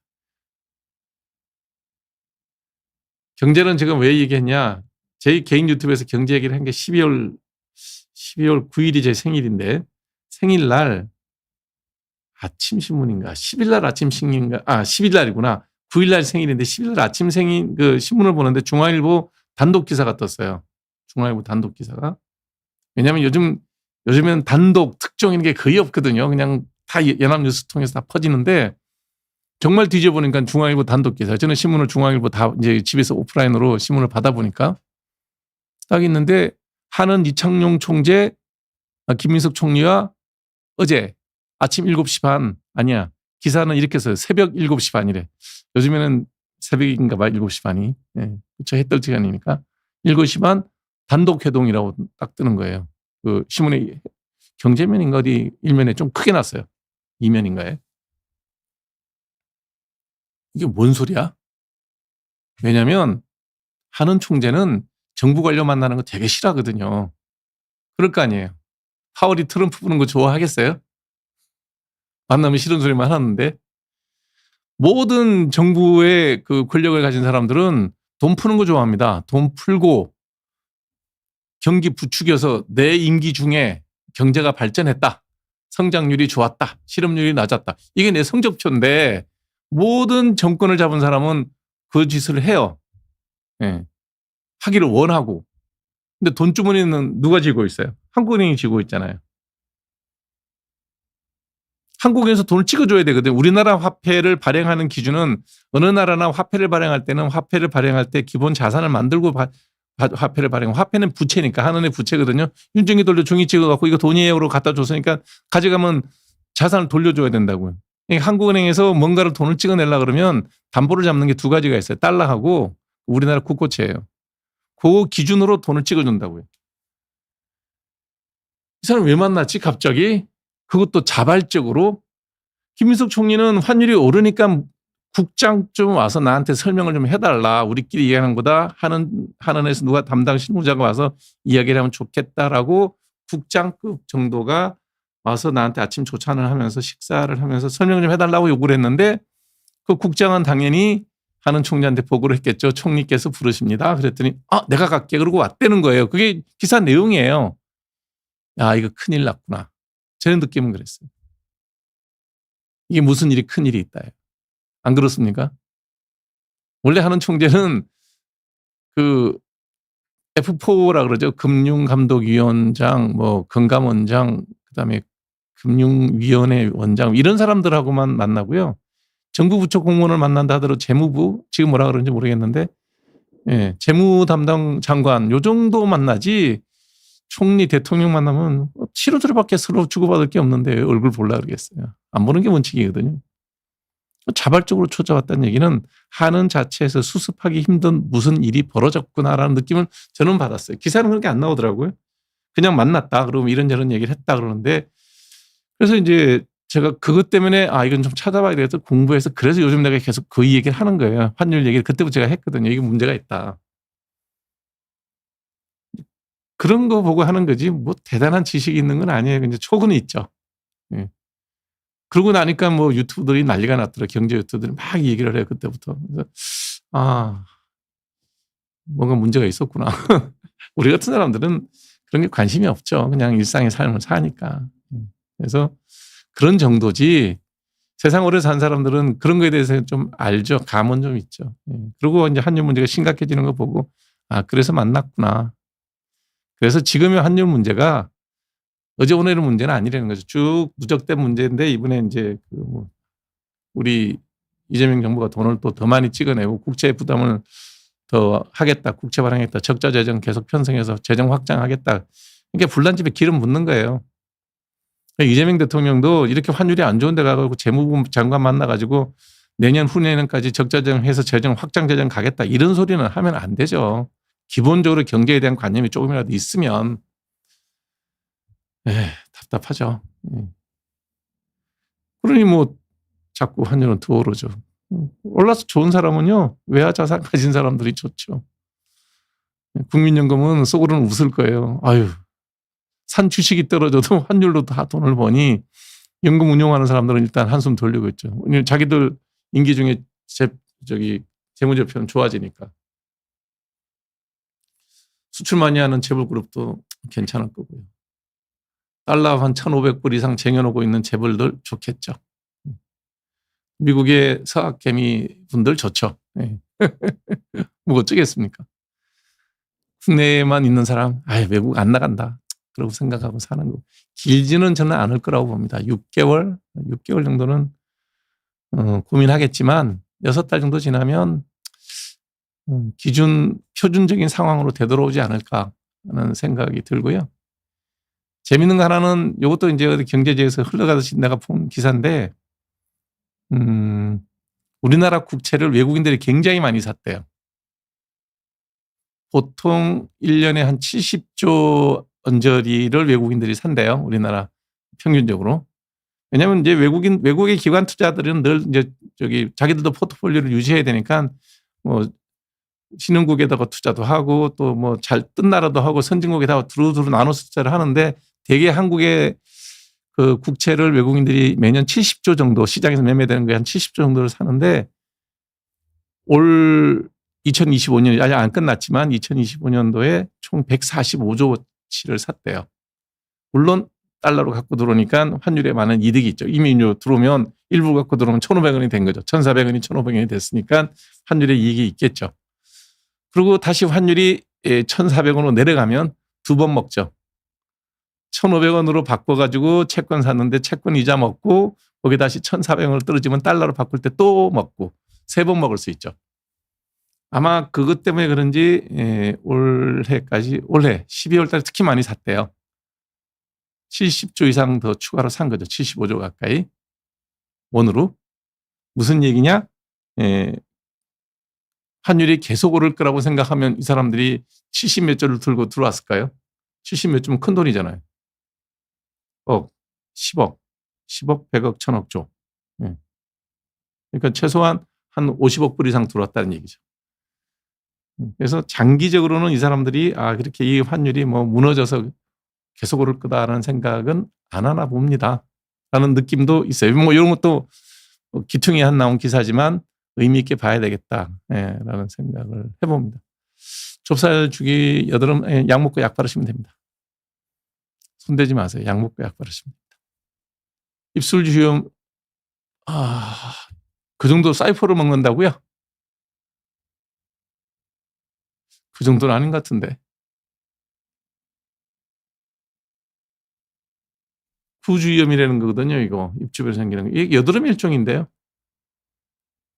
입술에 피부염이 생겼다는 얘기인가요? 아니면 입술 주염이라는 거는 없어요. 그러니까 페리오랄 더마타이티스 그러면 구주염이에요. 그래서 이거는 여드름에 준해서 치료하는 거지 사이폴메치론 같은 면역 억제제는 잘 안 쓰거든요. 입술에 염증이 생겼다면 또 이렇게까지 약 쓸 필요도 없고요. 입술이면 리도맥스 계속 발라도 상관없는데 여기에 리도맥스 계속 바르는 건 문제가 됩니다. 너무 세고요. 진단명을 다시 한번 정확하게 확인해 보시고요. 지금 쓰는 건 전부 다 이게 세브렉트마타, 지루성 피부염에 쓰는 약이거든요. 지루성 피부염이 여기 생길 수는 있어요. 그래도 사이클로스포린까지는 잘 안 쓰는데 바른 약으로 대부분 다 좋아지거든요. 정확하게 진단명 다시 한번 확인해 보시기 바랍니다. 아니요. 약 바르고 1분 후에 씻으는데 무슨 효과가 있겠습니까? 현저력폭사는 발라놓는 약이에요. 근데 너무 많이 바르면 따가워요. 그러니까 10개 바르셔야 됩니다.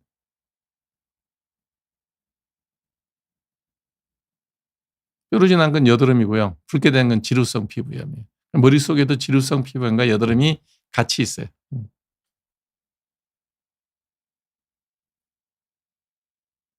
여드름도 치료하고 지루성 피부염 치료합니다. HPV 양성 나왔는데 HPV 치료 방법은 백신 맞는다고 이미 양성 나온 게 어떻게 되는지는 모르겠어요. 경로는 접촉에 의해서 생기는 거기 때문에 여러 가지 접촉이 있을 수 있죠.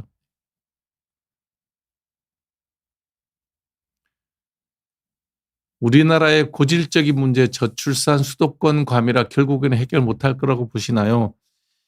저는 이 문제를 이렇게 접근하면 안 된다고 생각하는 사람인데요. 무슨 얘기냐면 이 땅에 5,300만이 사는 건 인구가 많은 편이에요. 기본적으로. 요 10만 제곱킬로미터거든요. 우리가 이제 간척을 해서 옛날에 9.9만이었는데 10만으로 늘어났어요. 그래서 10만 제곱킬로미터인데 전체가 70%가 산악 지역이에요. 요 땅에 5,300만이 사는 게 부자연스러운 일이에요. 그러니까 이거는 인구는 주는 거는 당연히 받아들여야 되는 문제다. 계속 5,300만이 유지가 될 수 있으면 우리가 지금까지 만들어 놓은 사회 시스템이 되게 안정적으로 유지가 될 수 있으니까 행복하겠죠. 모든 국민이. 그러나 5,300만은 많다라고 그냥 자연적으로 봐도 인구 밀도 우리가 높잖아요. 인구 감소는 현명한 젊은 사람들이 선택하는 하나의 자구책일 수도 있다라고 봐야 되고 그걸 인정하고 뭘 바꿔야 되느냐. 인구가 계속 늘어날 거라고 생각하고 만들었던 여러 가지 사회보장 시스템을 바꿔야 됩니다. 지금 어떻게 하면 인구가 이게 유지가 될 만큼 많은 출산이 생길까요? 출산이 이 인구를 유지하려고 그러면 가임기에 있는 부부들이 모든 여성들이 최소 2명은 낳아야 돼요. 그래 유지가 될 거 아니에요. 2사람이 낳았으니까 2사람 놓고 애 키워놓고 이제 세상을 떼야 될 거 아니에요. 이제 사는 기간이 있어 중복되는 게 좀 있다 하더라도 한 1.7명, 1.8명은 돼야 될 거예요. 지금은 0.7명, 0.8명인데 그게 늘어날까요? 저는 뭐 늘어나지는 않을 거라고 봅니다. 그냥 저출산은 피할 수 없는 어떤 현상이라면 지금과 같은 국민연금 제도, 의료보험 제도, 사회보장 제도를 인구 주는 거에 맞게끔 설계를 바꿔야 된다. 물론 표 떨어지는 얘기고요. 그거 하는 게 정치인이고요. 그거 하기 싫은 사람은 정치하지 말아야죠. 요거도 먹고 해야 될 일이 그런 겁니다. 수도권 과밀화 문제도 결국 인구가 예를 점점 줄어서 한 3,000명 정도가 적절하다고 본다면 수도권 과밀화도 그에 맞춰서 해결되지 않을까요? 그래서 이걸 지금 같은 인구 구조를 유지하겠다는 것 자체가 우리 땅에 너무 지나치게 많은 사람이 산다.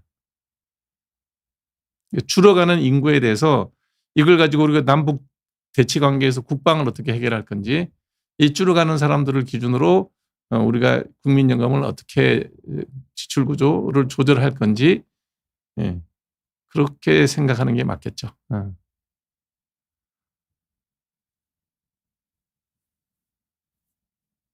음식을 피할 게 뭐가 있나요? 다 먹어도 되죠. 음식은 다 먹는 게 맞습니다. 나와 있는 음식은 다 좋습니다. 적당히 먹고 먹은 칼로리만큼 에너지로 이제 소비를 하는 게 중요하죠. 먹지 말아야 될 음식이라는 건 없습니다. 그건 불량식품이니까 애시당초부터 시장에 나오면 안 되는 음식이고요. 가공식품이요. 그게 우리나라의 식약청이나 공업진흥청에서 허가된 식품이면 다 먹어도 됩니다. 너무 지나치다는 거예요. 걱정이. 식품 첨가물요. 그거 지금 먹는 거에 100배 이상 200년 먹어야 뭐 문제가 되는 정도의 양이다. 그러면 그냥 그 정도는 믿어주고 가자고 마음 편하게. 형편이 돼서 유기농 만드시고 나는 뭐 가공식품 절대 안 먹겠다. 나쁠 거야 없겠죠. 너무 그걸 갖고 세상 시끄럽게 하지는 말자는 거죠. 근데 한 나라의 정부가 허가한 정도의 식품 첨가물이라면 그거 뭐 허군 날 그것만 먹지는 또 않을 거 아니에요. 가끔 먹는 건데. 또 맛도 있잖아요. 그런 게. 2030에게 추천해 줄 만한 도서, 유튜버. 책은 뭐 여러 가지가 있는데요. 저는 젊은 사람이라면 소설, 시집 같은 거는 뭐 각자 취향대로 읽으시면 되는데요. 뭔가를 좀 이렇게 그 인류사, 역사, 그다음에 과학 이런 걸 또 볼 수 있는 거는 유발 아라의 4부작을 한번 다 보셨으면 좋겠어요. 4부작인가 3부작인가? 사피엔스, 그다음에 호모데우스, 그다음에 3권인가 보다. 21세기를 위한 21가지 재언. 이번 4권째가 나왔다는데 그는 제가 아직 못 읽어봤고요. 그거는 연작을 한번 읽어볼 만하다는 생각이 들어요. 그다음에 제레드 다이몬드 교수가 쓴 책이 또 그게 4부작인가 5부작이 있어요. 그게 연도별로 쭉 연결 나오는데 뭐 총균세는 워낙 유명하고요. 그전에 잃어버린 세계라는 책도 있고요. 그다음에 업 히발인가 하는 그 마지막 책이 있어요. 그 유발 하라 제레드 다이몬드 교수가 쓴 총균세 다음 작이에요. 그전에 잃어버린 세계가 있고 하나 또 있는데 다 기억을 못 하겠다. 하여튼 제레드 다이몬드 교수가 쓴 책도 한번 시리즈를 읽어보면 과학과 역사와 철학이 다 녹아 있어요. 그냥 백과사전처럼 잘 정리되어 있는 책이다. 그런 생각이 들어요. 여러 가지 이제 우리가 어떤 삶에서 어떤 영감을 얻을 수 있는 게 있고요. 제가 좋아하는 천문학 책은 저기입니다. 돌아가신 누구야? 코스모스 쓴 사람이 누구죠? 코넬대 교수하신 분. 그분 책이 좋아요. 코스모스도 한번 천문학은 꼭 읽어봐야 되고요. 그다음에 돌아가시기 전에 썼던 마지막 책이 페일 블루닷. 작고 창백한 푸른 점인가요? 우리말로 번역 그렇게 돼 있을 겁니다. 그런 책도 한번 보시면 좋고요. 사이먼 싱이 쓴 책, 물리학 책 중에는 저기가 있죠. 빅뱅인가요? 뭐 그런 책들. 그게 그냥 단순 물리학 책이 아니에요. 우주의 역사에 대한 얘기니까. 칼 세이건 맞습니다. 칼 세이건의 코스모스는 뭐 누가 봐도 과학을 공부하거나 과학적 소양을 키워주는 데는 그보다 좋은 책은 없다. 그런 생각이 듭니다.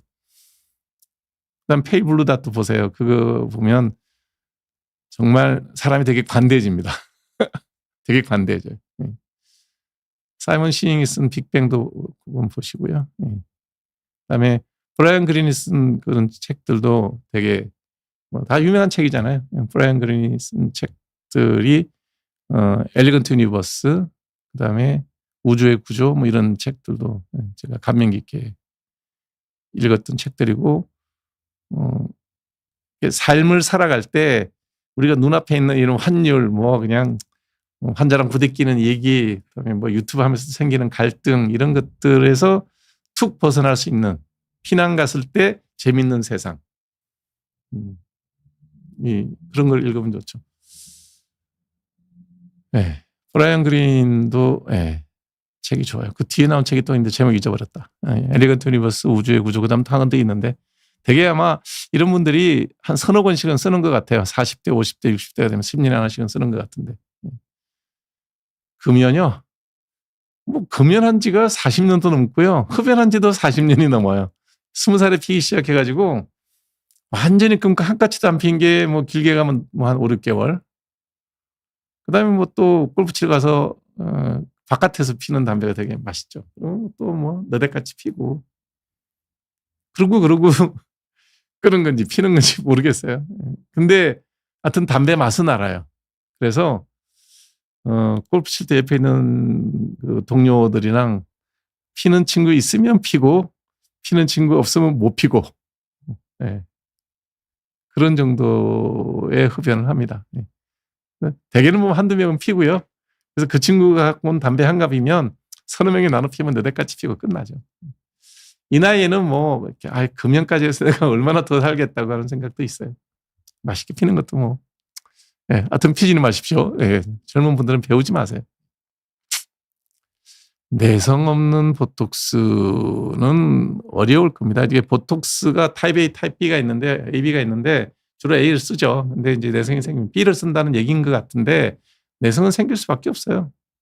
왜냐면 이게 단백질인데 들어가면 내성 생기는 사람 생기죠. 6개월입니다.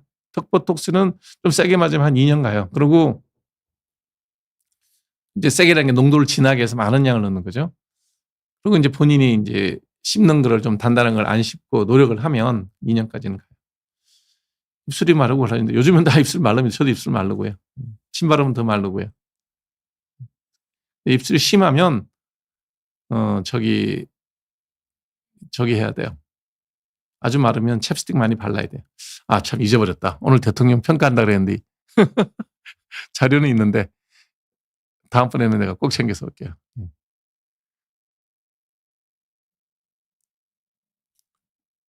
로또 청약 계속 두는 게 맞나요?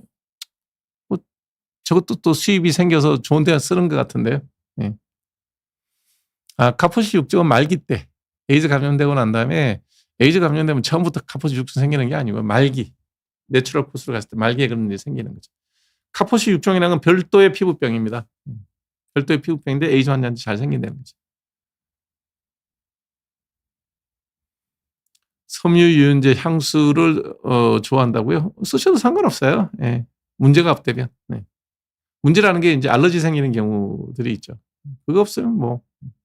근데 이제 이거는 하나 아시는 게 좋은 게, 여름에 땀 냄새랑 향수랑 섞이면 아주 냄새가 안 좋습니다. 그러니까 잘 씻고 쓰는 게 좋지 않을까 하는 생각이 들어요. 깊게 패인 미간주름 필러도 맞고 보톡스도 맞아야 됩니다. 무슨 얘기냐면 이 미간주름은 근육 때문에 생기는 거예요. 인상 써서 생기는 근육 때문에 생기는 거기 때문에 보톡스는 맞아야 되고요. 그다음에 이제 워낙 깊이 패인 자리는 필러 나서 채워줘야죠. 카포시 육종은 별도의 질환을 생길 수 있습니다. 에이즈와 상관없이. V라인을 위해 앞트 끝에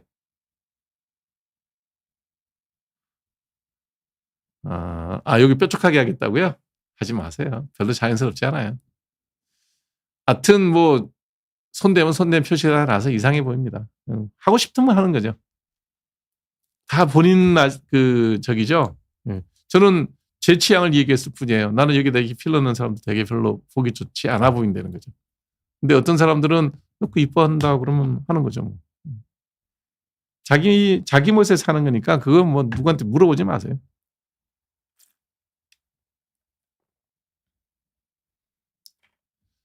살 빠져서 주름 생기는 건 방법이 없습니다. 필러 채워야 됩니다. 자가지방을 하든. 네. 티눈하고 사마귀는 달라요. 사마귀는 바이러스 감염증이고 티눈은 그냥 그 물리적 압박에 생긴 거기 때문에 티눈은 그냥 깎아내도 되는데 사마귀는 번집니다. 그래서 따로 치료하셔야 돼요.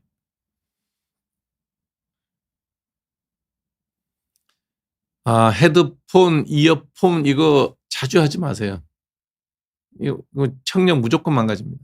귀에 그 소음성 난청이라 그래서요. 그 데시벨 높은 게 전혀 안 들려요. 이게 이제 하다 보면 그러니까 이제 시간 유튜브를 이렇게 많이 하나 봐요. 이게 뭐라 그러죠? 귀에다가 무선 이어폰 네, 많이 하는데 많이 하면 안 좋아요. 뭐 1시간 정도 하는 건 상관이 없는데 그거 뭐 하루 종일 그걸 하고 있으면 귀 청력의 청신경이 망가지거든요. 그게 소음성 난청이에요. 약도 치료도 안 돼요. 답이 없어요. 완전히 청신경이 그걸 죽어버리기 때문에 안 하시는 게 좋아요. 헤드폰 이거 하는 건 귀 아프죠. 귓밖이 아파요. 그냥 오디오 틀어놓고 들으세요. 그냥 일상으로 하는 대로 하시는 게 제일 좋아요. 배고프죠? 우유 한 잔 드세요. 네, 우유 한 잔 드세요. 뭐 어떡하겠습니까? 일찍 주무시든지. 금버섯, 흑자, 금버섯, 잡티 다 같은 얘기예요. 예, 근데 레이저로 영구적으로 없어지는 경우도 있고 레이저 하고 난 다음에 더 시큼해지는 경우도 있고 사람마다 케이스 바이 케이스예요. 근데 이거는 확실해요. 만져서 이렇게 두껍게 튀어나온 그 금버섯 있죠? 그건 레이저하면 제일 결과가 좋아요. 편편한 금버섯은 그냥 복불복이에요. 평소 음식이요? 그냥 한식집에서 먹는 거 다 골고루 다 먹습니다. 배부르게 먹어요. 배부르게. 살도 찌고 살도 빼보고 다 하는데 음식 줄여서 살 빼는 건 저는 실패했고요. 운동해서 빼는 것밖에 없다는 생각이 듭니다. 조금 덜 먹으려고 애쓰는 건 이제 과자 안 먹으려고 그러고 이제 그러면 이제 좀 빠지죠. 맥주 안 마시려고 그러고 아이스크림 안 먹어야 되고 이제 이런 거는 하는데 어찌됐든 식사량은 저는 조정해 본 적은 없어요. 군것질은 이제 살 뺄 때는 좀 안 하죠. 근데 뭐 지금 다시 또 쪘어요. 날씨 추워지고 운동 안 하고 그러니까 찌는데 찌면 얼굴을 제가 보고 있으면 얼굴이 좀 나아요. 신기하더라고. 혈압이 정상이라서 조금 쪘어요.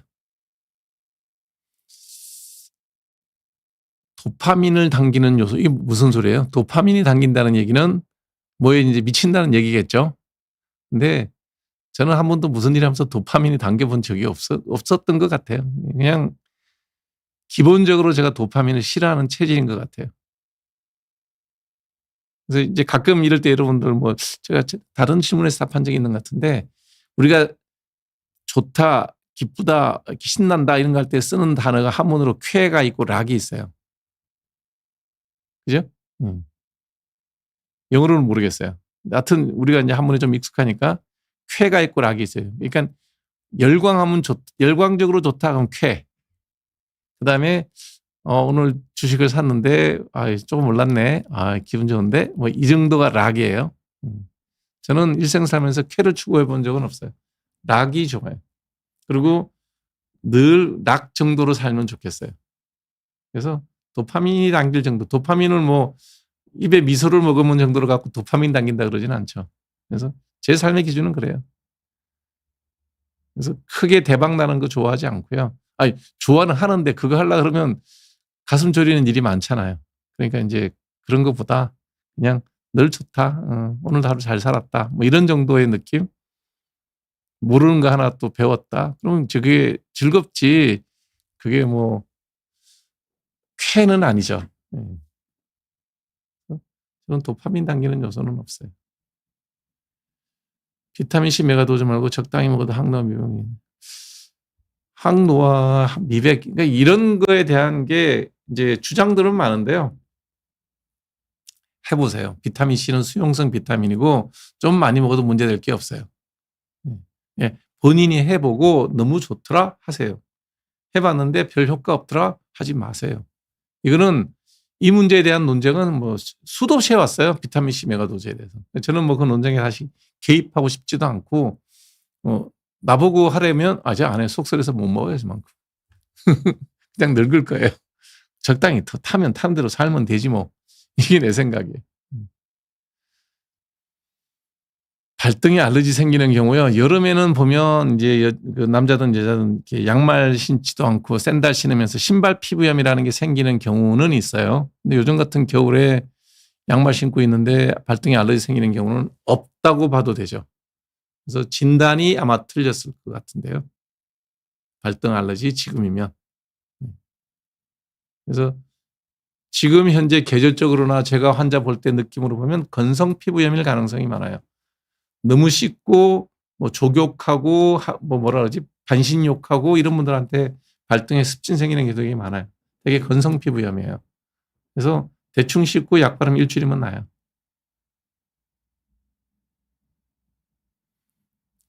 여자들 화장할 때 들어가는 거요. 뭐 저는 화장을 해보잖아요. 방송할 때 화장하거든요. 눈 화장까지 다 해요.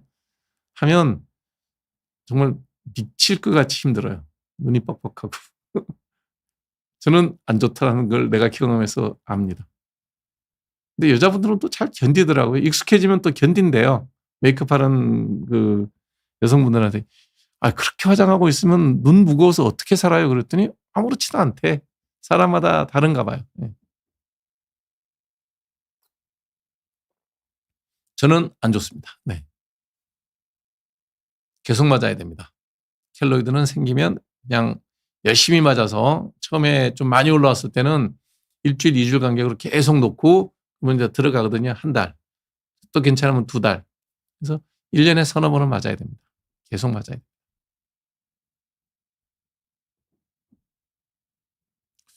아보다트 주사제로 나온다고요? 네, 저는 안 맞을 겁니다.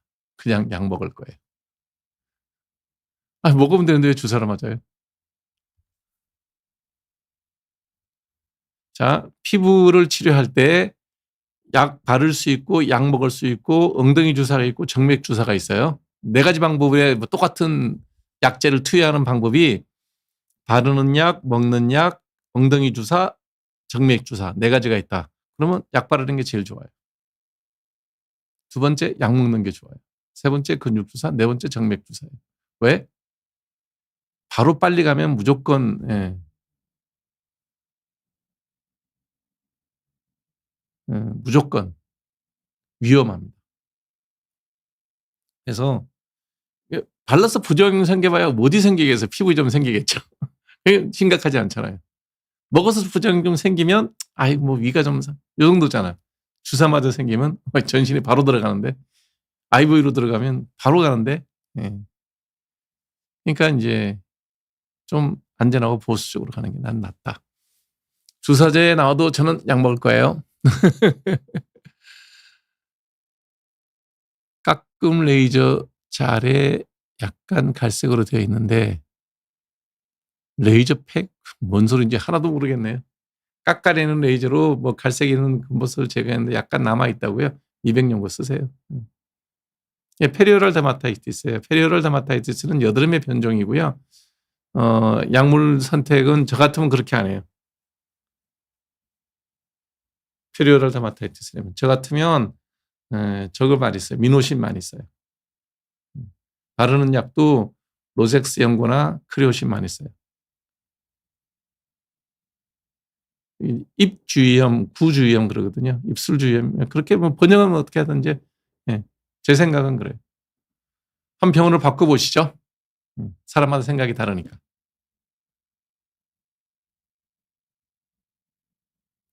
미녹시딜 뿌리는 게 나랑 안 맞다. 그러면 로게인으로 바꿔보시고 그래도 안 된다. 여성이 임신 계획이 없다면 약 드시는 게 나아요.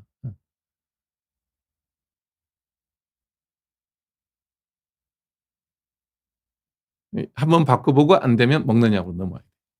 단 임신 계획이 있으면 안 돼요. 임신 계획이 있어도 먹는 혈압 강화제 미니프레스를 소량 먹는 거는 임산부와 상관없이 먹을 수 있을 거예요.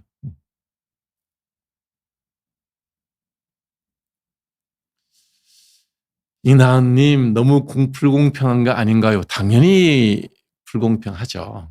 당연히 불공평합니다. 그러니까 모든 사람은 다 불공평합니다. 모든 사람은. 키 큰 사람, 키 작은 사람, 머리 좋은 사람, 머리 나쁜 사람, 운동 잘하는 사람, 못하는 사람, 그림 잘 그리는 사람, 못 그리는 사람, 음악 잘하는 사람, 못하는 사람. 그러니 부러워하지 마시고 내 잘하는 거 하고 사는 겁니다. 뭐 운동 선수 할 거 아닌데 등산 가는 운동에 뭐 대단한 운동신경이 필요하지 않고요. 그다음에 뭐 길거리 저기 양재천 같은 이런 좋은 평지에서 달리기 하는데 그거 대단한 운동신경 필요 없고요. 수영은 제가 배우니 이게 운동신경이 있어야 되더라고요. 안 되더라고요. 그러니까 그런 걸 갖고 불공평하게 생각하지 마시고 사람은 다 다양한 재주가 있다. 이제 그렇게 생각하시고 잘하는 거 더 열심히 하시고요. 꼭 해야 되는 건 재미없어도 하시고요. 운동이라는 게 테니스를 잘 치고 싶다. 골프를 잘 치고 싶다. 아이고 그거 소질 없는 사람이 하면 힘들어요. 제가 요즘 골프를 배우고 있는데 레슨도 받아보고 잘 치는 친구들한테 배워도 보고 최홍림 프로도 불러갖고 밥 사주면서 배워봤는데 안 돼요. 안 되는 건 안 돼요. 내년 봄에 아이고 내년까지만 열심히 해보고 안 되면 이제 저도 포기하려고요. 근데 제가 노력해서 됐던 운동이 수상스키예요. 정말 수상스키는 죽자고 해가지고 했어요. 수영도 못하죠. 몸도 뻣뻣하죠. 근데 1년을 죽자고 덤비니까 웬만한 사람보단 잘 타요. 뭐 그 정도. 그것도 젊은 나이에 1년을 와이프한테 요거도 먹으면서 휴일마다 새벽부터 나가가지고 해가지고 겨우 하는 거예요. 어렵죠. 너무 불평하지 마시고요. 본인 잘하는 거 하시고 운동은 그냥 건강 유지하는 정도만 하세요. 밖에서 하는 체 하면 고맙죠. 사진도 찍고 뭐 다 합니다.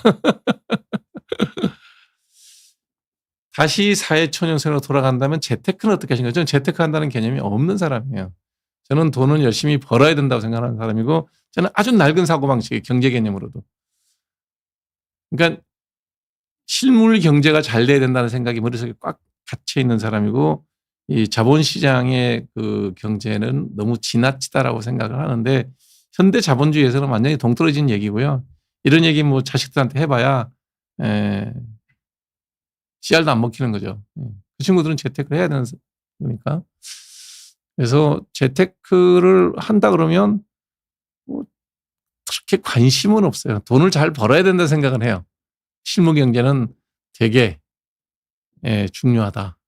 그리고 모든 사람은 그렇게 경제 활동을 통해서 자기의 존재를 입증하고 또 존재의 가치가 유지되고 본인도 발전한다 이렇게 생각을 해요. 뭐 어떡하겠습니까? 생각이 그런 걸. 환율 오른다고 얘기하면서 집에 있는 내 돈 뭐 달러로 안 바꾸는 사람인데 뭐 재테크를 어떻게 하겠어요? 환율 오르는 거 뭐 다 짐작하는 얘기잖아요. 그러니까 어떡하겠어요? 사람마다 성격이 있다는 거죠. 대신에 열심히 일은 합니다. 열심히 일해서 돈을 벌 생각을 하죠. 저는 젊은 친구들한테 그래요. 하여튼 네 일을 해라. 사업을 하든 직장을 다니든 뭘 하든 너 일을 가지고 그 일을 갖고 열심히 해서 거기서 일단 성공해라. 재테크 그다음에 하는 게 좋지 않을까? 이게 뭐 지금도 제 생각이고 내가 다시 나이가 돌아간다도 똑같을 것 같습니다. 미간의 필러가 위험하지는 그렇게 위험하지는 않습니다. 그러니까 눈 주위에 필러를 넣되 잘못하면 혹시 정맥으로 타고 들어가서 시신경에 영양을 공급하는 혈관이 혹시 조금 막히게 되면 이제 눈 중풍이 올 수도 있죠. 그래서 위험하다는 건데 여기까지는 별 문제 없을 거예요. 여기는 조금 그럴 수 있고요.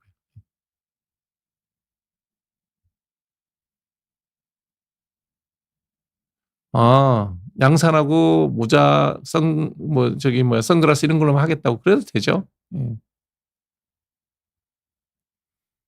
눈이 자외선에 노출 많이 되면 백내장 빨리 오고요. 피부에 자외선이 많이 노출되면 피부가 빨리 늙고요. 아주 많이 노출되면 피부암 생기고요. 그런 게 문제죠. 노르웨이요? 예. 노르웨이는 인구가 기본적으로 600만이 안 될 거예요. 노르웨이가. 한번 봐주실래요? 600만쯤 될 거예요, 노르웨이가. 스웨덴이 한 1,500만쯤 되고, 피디님 한번 찾아봐 주세요.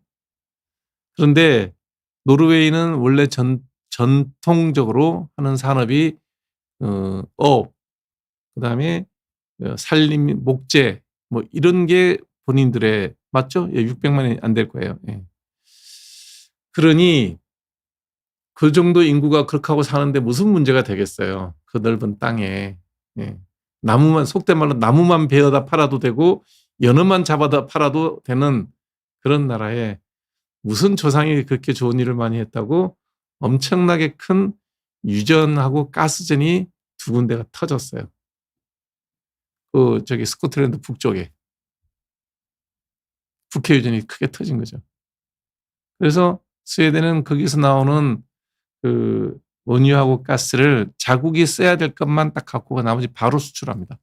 수출해서 전 세계 유력한 회사의 주식을 보유를 많이 합니다. 뭐 일부 이제 다른 나라 선진국의 국채도 보유를 하지만 그런 식으로 석유 수입의 70%인가 80%는 스웨덴 국부 펀드로 만듭니다. 그리고 자녀들이나 본인들은 여전히 하던 전통 산업, 연어 양식도 하고 우리가 먹는 고등어도 잡아다 팔고 어업도 있죠. 예. 그다음에 뭐 임업은 뭐 자연이 주는 선물이니까 관광 늘 해봤던 일은 그대로 합니다. 그리고 그 돈으로 국부 펀드로 미래를 예비해 놓는 거죠. 그러니까 스웨덴 같은 나라는 복 받은 나라입니다. 그리고 그 복을 파퓰리즘에 휩쓸려서 허질러 쓰겠다는 게 아니라 거기서 나온 석유 수입의 7, 80%를 펀드에 넣어서 운용을 하고 있고요. 그래서 그중에 20, 30%만 세금 감면을 목적으로 정부 재정에 넣으면 세금이 줄죠. 예, 그렇게 운영을 하더라고요. 부러운 나라입니다. 우리나라에 예를 들어서 뭐 대왕 뭐 시폰가 거기서 석유가 대박으로 터지면 그걸로 국부 펀드 만들고 우리는 저축해 놓읍시다. 쓰지 맙시다. 그러면 지금 우리 국민들은 뭐라 그럴지 잘 모르겠습니다. 아이고 잘 때는요. 밤새 20, 30분 뒤척입니다. 그냥 자고 싶은 대로 주무세요. 아무 상관없습니다. 피지 필라멘트가 나올 정도면은 약 드세요. 예. 아이소트레틴은 드시는 게 나아요. 그 정도면. 암은 정복될 수 있을까요? 저는 뭐 불가능할 거라고 봅니다. 예. 끊임없이 암세포는 변이가 일어나고요. 예. 또 전이하려는 게 아니라 그냥 생존하려 하는 거죠. 예. 암세포의 특징이 죽지 않는다는 거 아니에요. 영양만 공급이 되면 죽지 않는다는 거죠. 예. 암세포의 본능이죠. 예. 지금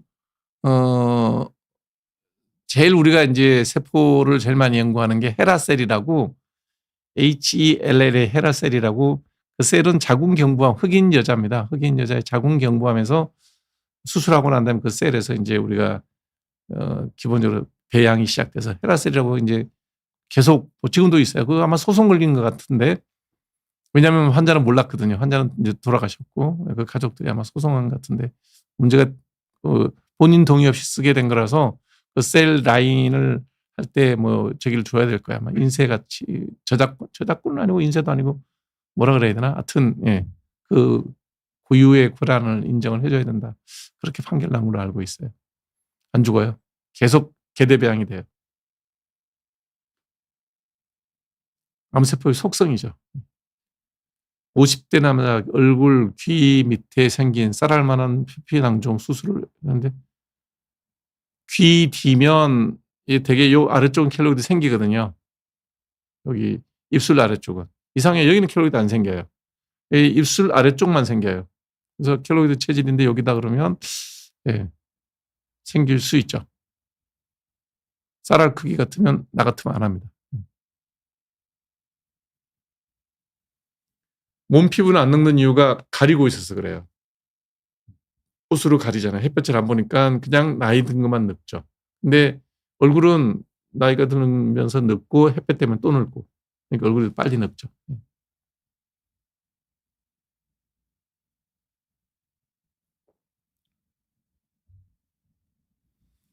혹이 났는데 스테로이드 주지는 않을 거예요. 혹이면 스테로이드 갖고 안 되고요. 그 혹의 원인을 찾아야 돼요. 예. 두피가 많이 가렵다 그러면 저기죠. 지루성 피부이니까 열심히 바르세요. 그리고 10시에 주무시라 그러세요.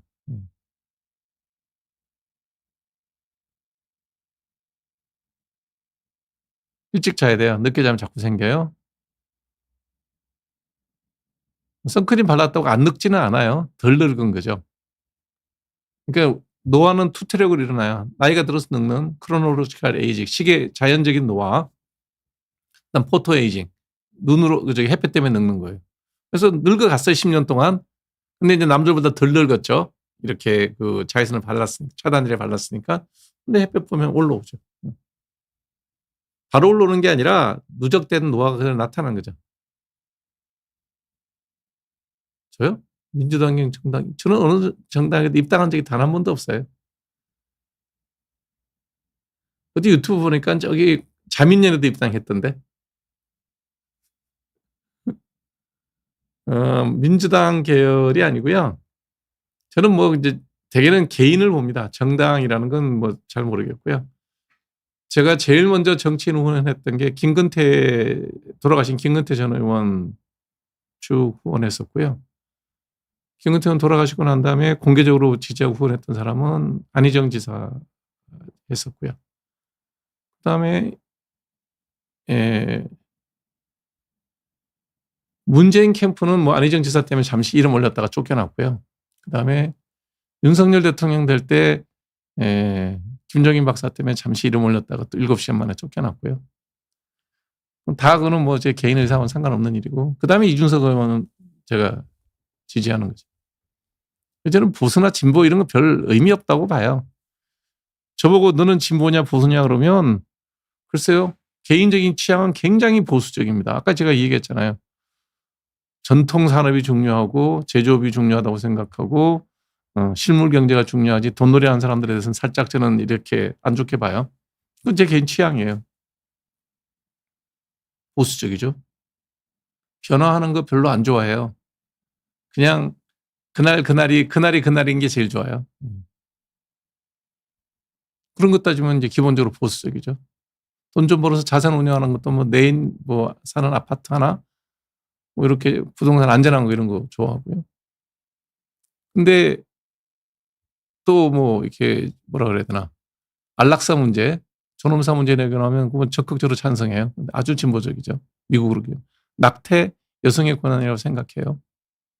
그다음에 여자도 군대 가야 된다고 생각해요. 그게 저는 진보적이라고 생각하거든요. 여자는 군대를 빼줘야 된다는 게 이제 꼰대들이 하는 얘기잖아요. 뭐 그러면 되게 또 이제 동성애 저는 뭐 반대하지 않아요. 내가 동성애를 하겠다는 게 아니고 동성애 하는 사람에 대해서 뭐 이렇게 반대하지 않아요. 동성 결혼 찬성해요. 애들 잘 키워요. 미국이 좀 저기 재무장관이죠. 스콧 벤센트 같은 경우는 아들, 딸 하나씩 다 입양해서 잘 키워요. 뭐 저는 그런 거에 대해서 어, 그런 것도 되게 진보적이에요. 그러면 제가 보수인가요, 진보인가요? 케이스 바이 케이스라는 거죠. 괜히 그런 걸 논점을 갖고 이제 싸움을 만드는 거죠. 저는 그래서 보수냐 진보냐 별 상관없고요. 제가 있는 이 시점에서 제가 지금 눈앞에 보고 있는 정치 지도자들 중에 어떤 사람이 베스트냐. 저런 분이 지도자가 됐으면 좋겠다라고 생각하는 사람을 보고 뭐 지지하는 것 뿐이죠. 저는 좌도 아니고 우도 아니에요. 그래서 여기도 욕먹고 저기도 욕먹어요. 관심 없어요. 근데.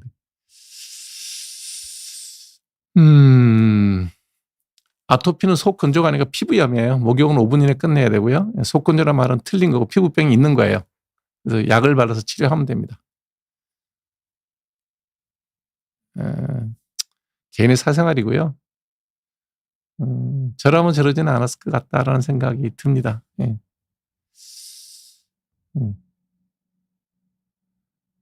어느 누구도 승자가 없는 게임을 하는 거죠. 안타깝죠. 탈모약도 포함이 되셨다고 어떻게 생각하시나요?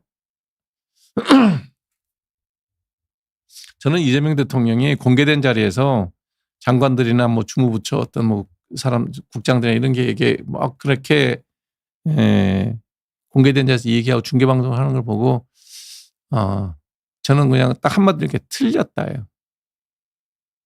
왜 그러냐? 정은경 장관이랑 얘기를 하면서 뭐라 그랬냐면 바이탈과를 육성하기 위해서는 진료비 같은 것도 수가도 올려줘야 되고 지원해야 되지 않냐. 맞는 말씀이죠. 결국은 진료 환경이 좋아지면 의사들이 다 그과를 할 거 아닙니까? 그래서 이제 정은경 양이 듣고 그래도 지금 현재 재정 상태, 보험의 재정 상태가 그렇게 하기에는 어려운 점이 있다 이렇게 답하시더라고요. 그것도 맞는 얘기예요. 그래서 재정 문제에서 바이탈과를 지원하기 위한 돈도 지금 이렇게 의료보험료를 획기적으로 올리지 않는 한 어려운 상황인데 그다음에 휙 들어가서 탈모는 생존의 문제라고 그러더라고요. 머리 빠지면 다 죽어야 되나?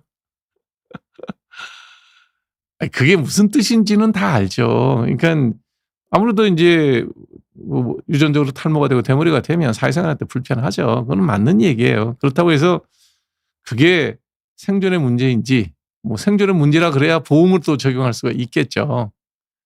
그런 논조로 얘기했는데 그럼 얼마 들어갈 건지 계산해 봐야죠. 뭐 100억, 200억 정도 더 들어가는 거면 대통령이 하신 말씀도 있고 또 생존의 문제인데 그거 왜 못 도와주겠어.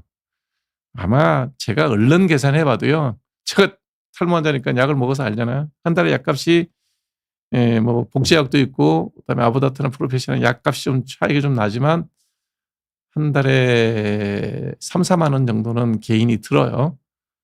그다음에 또 이제 진찰을 하면 석 달치까지는 보통 보험이 적용이 되니까 진찰비를 보험을 해주면 4번 정도는 나와야 돼요.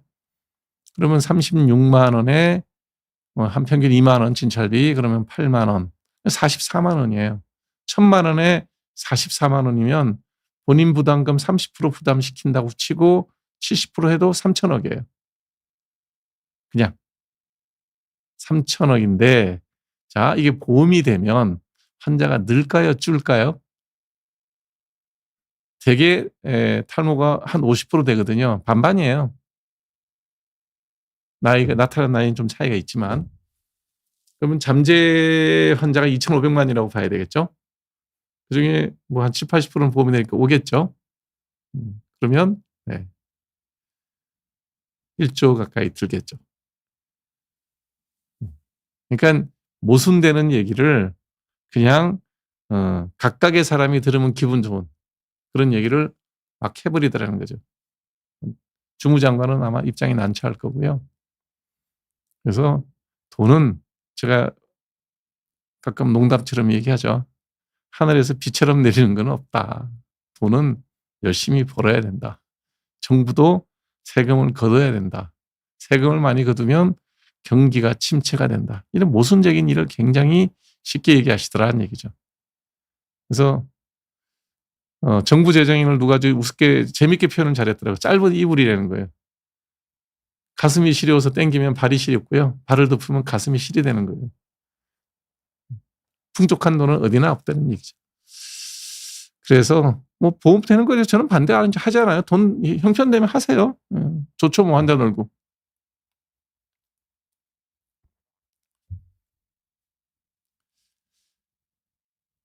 아들과 나의 관계가 비슷한가요? 일반적인 한국 부자랑 비슷한가요? 아니요. 굉장히 달라요.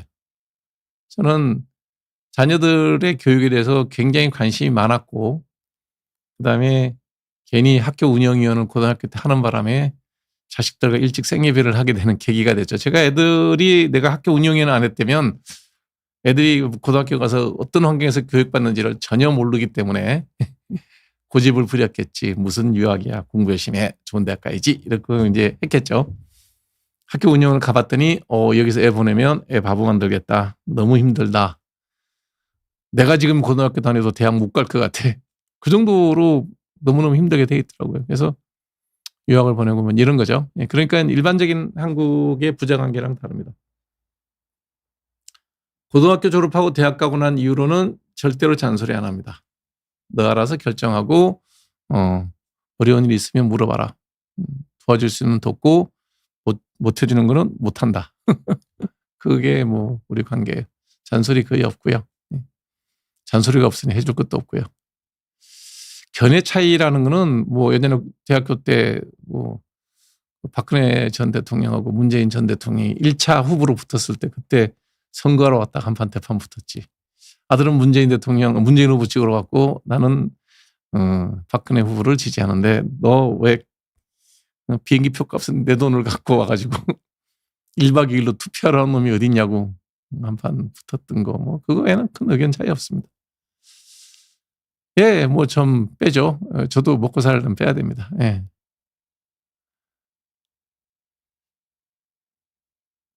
린드버거 제가 쓰고 있는 게 린드버거예요. 맞아요, 린드버거예요. 예. 이거 잘 맞아요. 아주. 저도 얼굴이 되게 넓거든요. 넓고 이 눈도 이게 좀 멀어요. 이 한국의 표준보다 넓어서 잘 맞는 게 없는데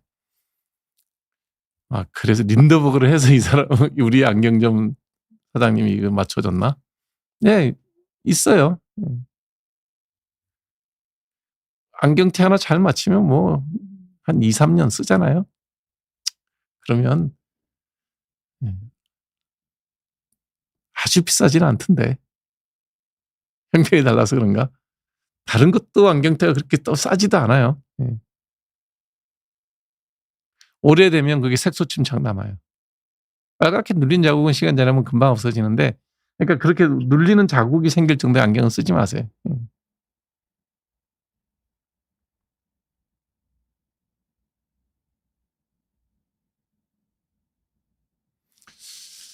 전신에 두드러기가 나는 이유는 내가 먹고 마시고 숨쉬는 모든 게 다 있어요. 그러니까 원인 찾기가 힘듭니다. 그래서 너무 힘들면 약 드시고요. 견딜만 하면 그냥 견뎌도 됩니다. 그 정도 의료 수가가 높아진다고 외과 의사가 늘어날 것 같습니까? 완전히 판을 갈아엎어야 돼요. 지금 또 이제 이재명 정부가 들어서고 난 다음에 의사 추계를 하는데 뭐 10년 뒤에 18,000명이 부족하다. 나는 그 추계하는 사람들 보면 정말 이해가 안 가요. 무슨 수요로 의료 추계를 하는데 자 모든 국민이 다 원하는 만큼 모든 수요를 충족시켜 주는 거 좋아요. 아유, 돈만 되면. 누구나 원하는 치료를 누구나 모든 국민들이 받을 수 있을 만큼의 의료를 만족시켜 주려 그러면 돈이 얼마나 들까요? 지금 의료보험료가 8%좀 넘을 거예요. 여러분이 4, 회사가 4, 우리 같은 자영업자는 제가 다 내고요. 8%쯤 돼요. 8.04%가 돼요. 그런데 의료보험료를 20%씩 거둘 건가요? 소득에? 그러지 않으면 늘어나는 의료 수요를 국가가 다 책임질 수 없다는 겁니다. 돈 벌어갖고 환자만 고치고 나라는 어떻게 살림을 꾸릴 건데요. 그 생각도 해야죠. 안 되는 부분이 있다는 겁니다. 공적인 의료 영역에서 다 책임지려 하는 거는 너무너무 잘못된 생각이에요. 의사 수 늘리는 거 반대하는 얘기 아니라 그렇게 하면 환자만 고치고 의료보험료 때문에 나라가 어떻게 될지 한번 생각해 보라는 거예요. 그런 거에 대한 생각도 하고 의료 추계를 다시 해보면 의사 남아요.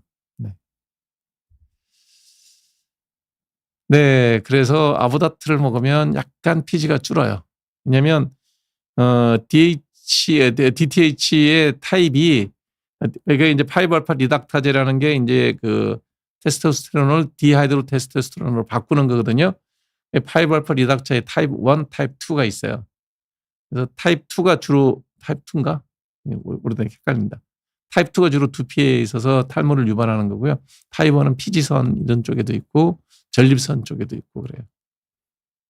그래서 그 두 개를 다 막는 게 아보다트예요. 그래서 조금 줄긴 줄어요. 그래서 나이 드신 분들이 오면 저도 50 넘은 분들이 오면 아보다트. 좀 20대, 30대는 그냥 프로페시아 먹으라 그러죠.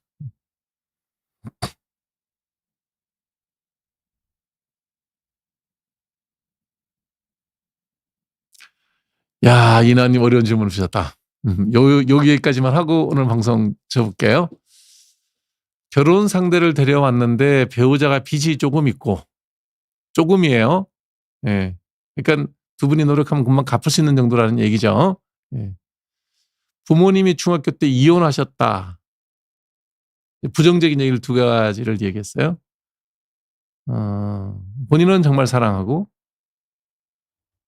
자, 그러면 이분의 좋은 점이 뭐가 있을까요? 지금 결정적인 이 두 가지만 들으면 어느 부모도 반대하죠. 젊은 나이에 빚부터 있어. 자리도 잡기 전에. 그다음에 부모님은 아주 어릴 때 이혼했어요. 지금 어머님이랑 사는지 아버지랑 같이 사는지 모르겠지만 편부 밑에서 자랐어요.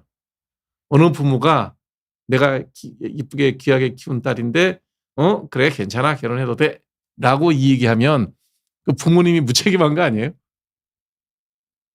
요것만 얘기를 하니. 근데 이제 이나은 씨는 뭘 해야 되냐면 장점도 있어야 된다는 거죠. 그럼에도 불구하고 내가 사랑하는 거는 그 중요해요. 근데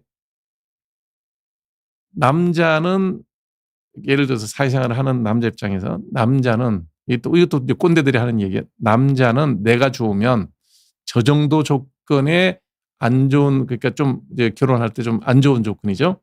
의 여성이라 하더라도 내가 정말 좋아하면 내가 데리고 살 수 있어요. 왜? 내가 능력이 되면. 반대로 여성인데 남자분이 안 좋은 조건이 있는데도 불구하고 능력이 있어요. 열심히 살고 꼭 좋은 대학에 나오지 않았지만 어떤 영역에서 자기가 뭔가를 하고 있고 그리고 흔히 말하는 파이팅이 있어요. 그러면 모르겠지만 요 조건만 갖고 상담하면 저는 부모님 의견에 100% 동의합니다. 그러니까 이나은님이 지금의 남자친구의 어떤 미래의 비전이 보이는 게 확실히 있다면 그걸로 부모님을 설득하고 이해를 구해야지. 뭐 그냥 그래. 그냥 별 그게 없어. 근데 조건도 이래. 그러면 부모님 입장에서는 당연히 반대하죠. 당연히.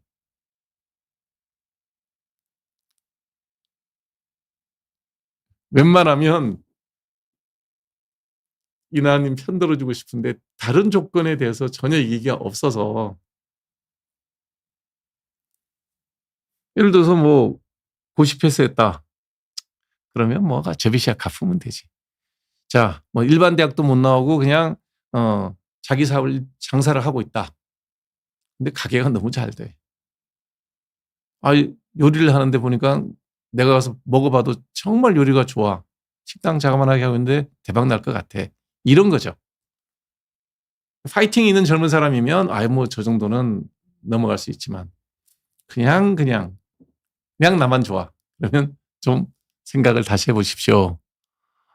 윤희님은 바깥 분이 훌륭한 분이니까 그렇죠. 카드비 4,000원 본인이 쓸데없이 썼나요? 공부하고 하느라고 쓰는 거 제가 다 아는데. 그러니까 파이팅 있는 남편을 살아서 윤희 씨 잘 사니까 그래요. 그러니까 지금 제가 얘기한 게 무슨 뜻인지 나은 씨가 충분히 알아들었으리라고 생각합니다. 그래서 이 남자의 능력, 이 남자의 비전, 이 남자의 파이팅, 욕심, 야심 이런 게 있는 사람이면 당연히 좋아하는 남자 살 수 있죠. 저 정도면. 별거 아니거든요. 부모님이 이혼했지 내가 이혼했나요? 빚이라는 것도 본인이 공부하고 그다음에 어느 쪽이든 한쪽이랑 같이 살면서 자기가 또 좀 보태야 되는 상황이라서 빚이 좀 있다. 큰일이 아니죠. 도박빚만 아니면 돼요. 그런데 이제 그 본인 능력 잘 보시고 남자친구의 미래를 본인이 한번 그려보십시오. 믿음이 있으면 됩니다. 근데 아무것도 안 되는 사람은 정말 못해요. 그거는 좀 생각해 보시기 바랍니다. 꿀벌님까지 답해주고 가야 되겠다. 꿀벌님 너무 싫어하실 것 같아요. 30대 후반인데 이소트는 3년 정도 모두 약 발라셔야 돼요. 아그네스에게 중요한 게 아니라 약을 먹고 바르는 약을 반드시 같이 가야 돼요.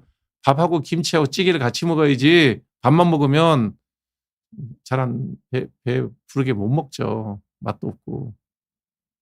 먹고 바르면 다 좋아집니다. 그다음에 턱에 있는 결절성 여드름은 주사 맞으면 더 빨리 좋아집니다. 비싼 뭐 레이저 이런 것보다 그런 게 훨씬 더 좋아요. 네. 내일 모레 크리스마스입니다. 이제 이 나이가 되니까 크리스마스도 그냥 예, 특별한 의미가 느껴지지 않아요. 설렘도 없고 캐롤도 안 들리고. 그래도 성탄절입니다.